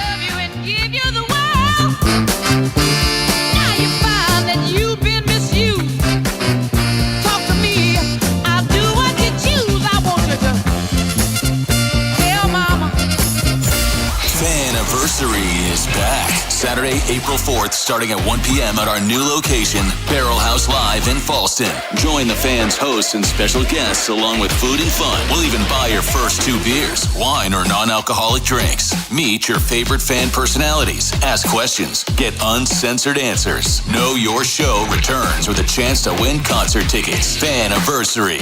Celebrating 17 years of sports talk in Baltimore. Saturday, April 4th at Barrel House Live in Falston from 1 till 4. Tickets $25. On sale now at 1057thefan.com. This weekend only at Old Navy, get 50% off all activewear for the family and 40% off all toddler and baby styles. Yep, half off all activewear for the fam and 40% off all toddler and baby styles. This Saturday and Sunday only at Old Navy. Valid 3, 7, and 8. Excludes clearance, maturity, license, third party, and flag tees. Hey, it's Ken Weinman. College basketball is nonstop. Big games, tight spreads, momentum swings every night. And now with FanDuel, they're giving you a way to turn that energy into even bigger wins with a college basketball parlay profit boost. Here's how it works. Build any college hoops parlay you like. The early tip, the rivalry game, the ranked matchup, the late night West Coast shootout. Mix spreads, totals, props, whatever fits your read of the slate. Then just apply your profit boost and instantly bump up that potential payout. Go safe, go spicy, go with the team you've been following all season. It's your parlay, your style, now with more upside behind it. Head to FanDuel.com/local to get started. FanDuel, play your game. FanDuel Sportsbook's the official sportsbook of 1057 The Fan. 21 plus and present in Maryland. fund. Opt-in required.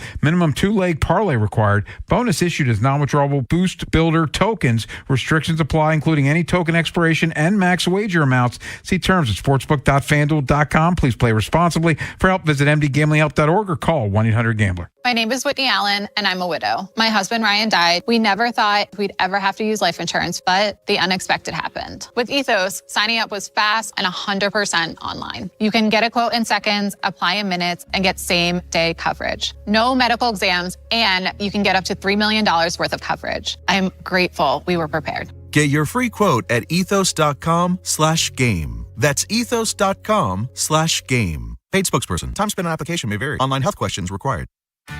This is the story of the one. As an HVAC technician, he and his digital multimeter are in high demand. So when a noisy office HVAC turns out to be a failing blower motor, he doesn't break a sweat. With Grainger's easy-to-use website and product information, he selects the product he needs to keep everything humming right along. Call 1-800-GRAINGER, click Grainger.com, or just stop by.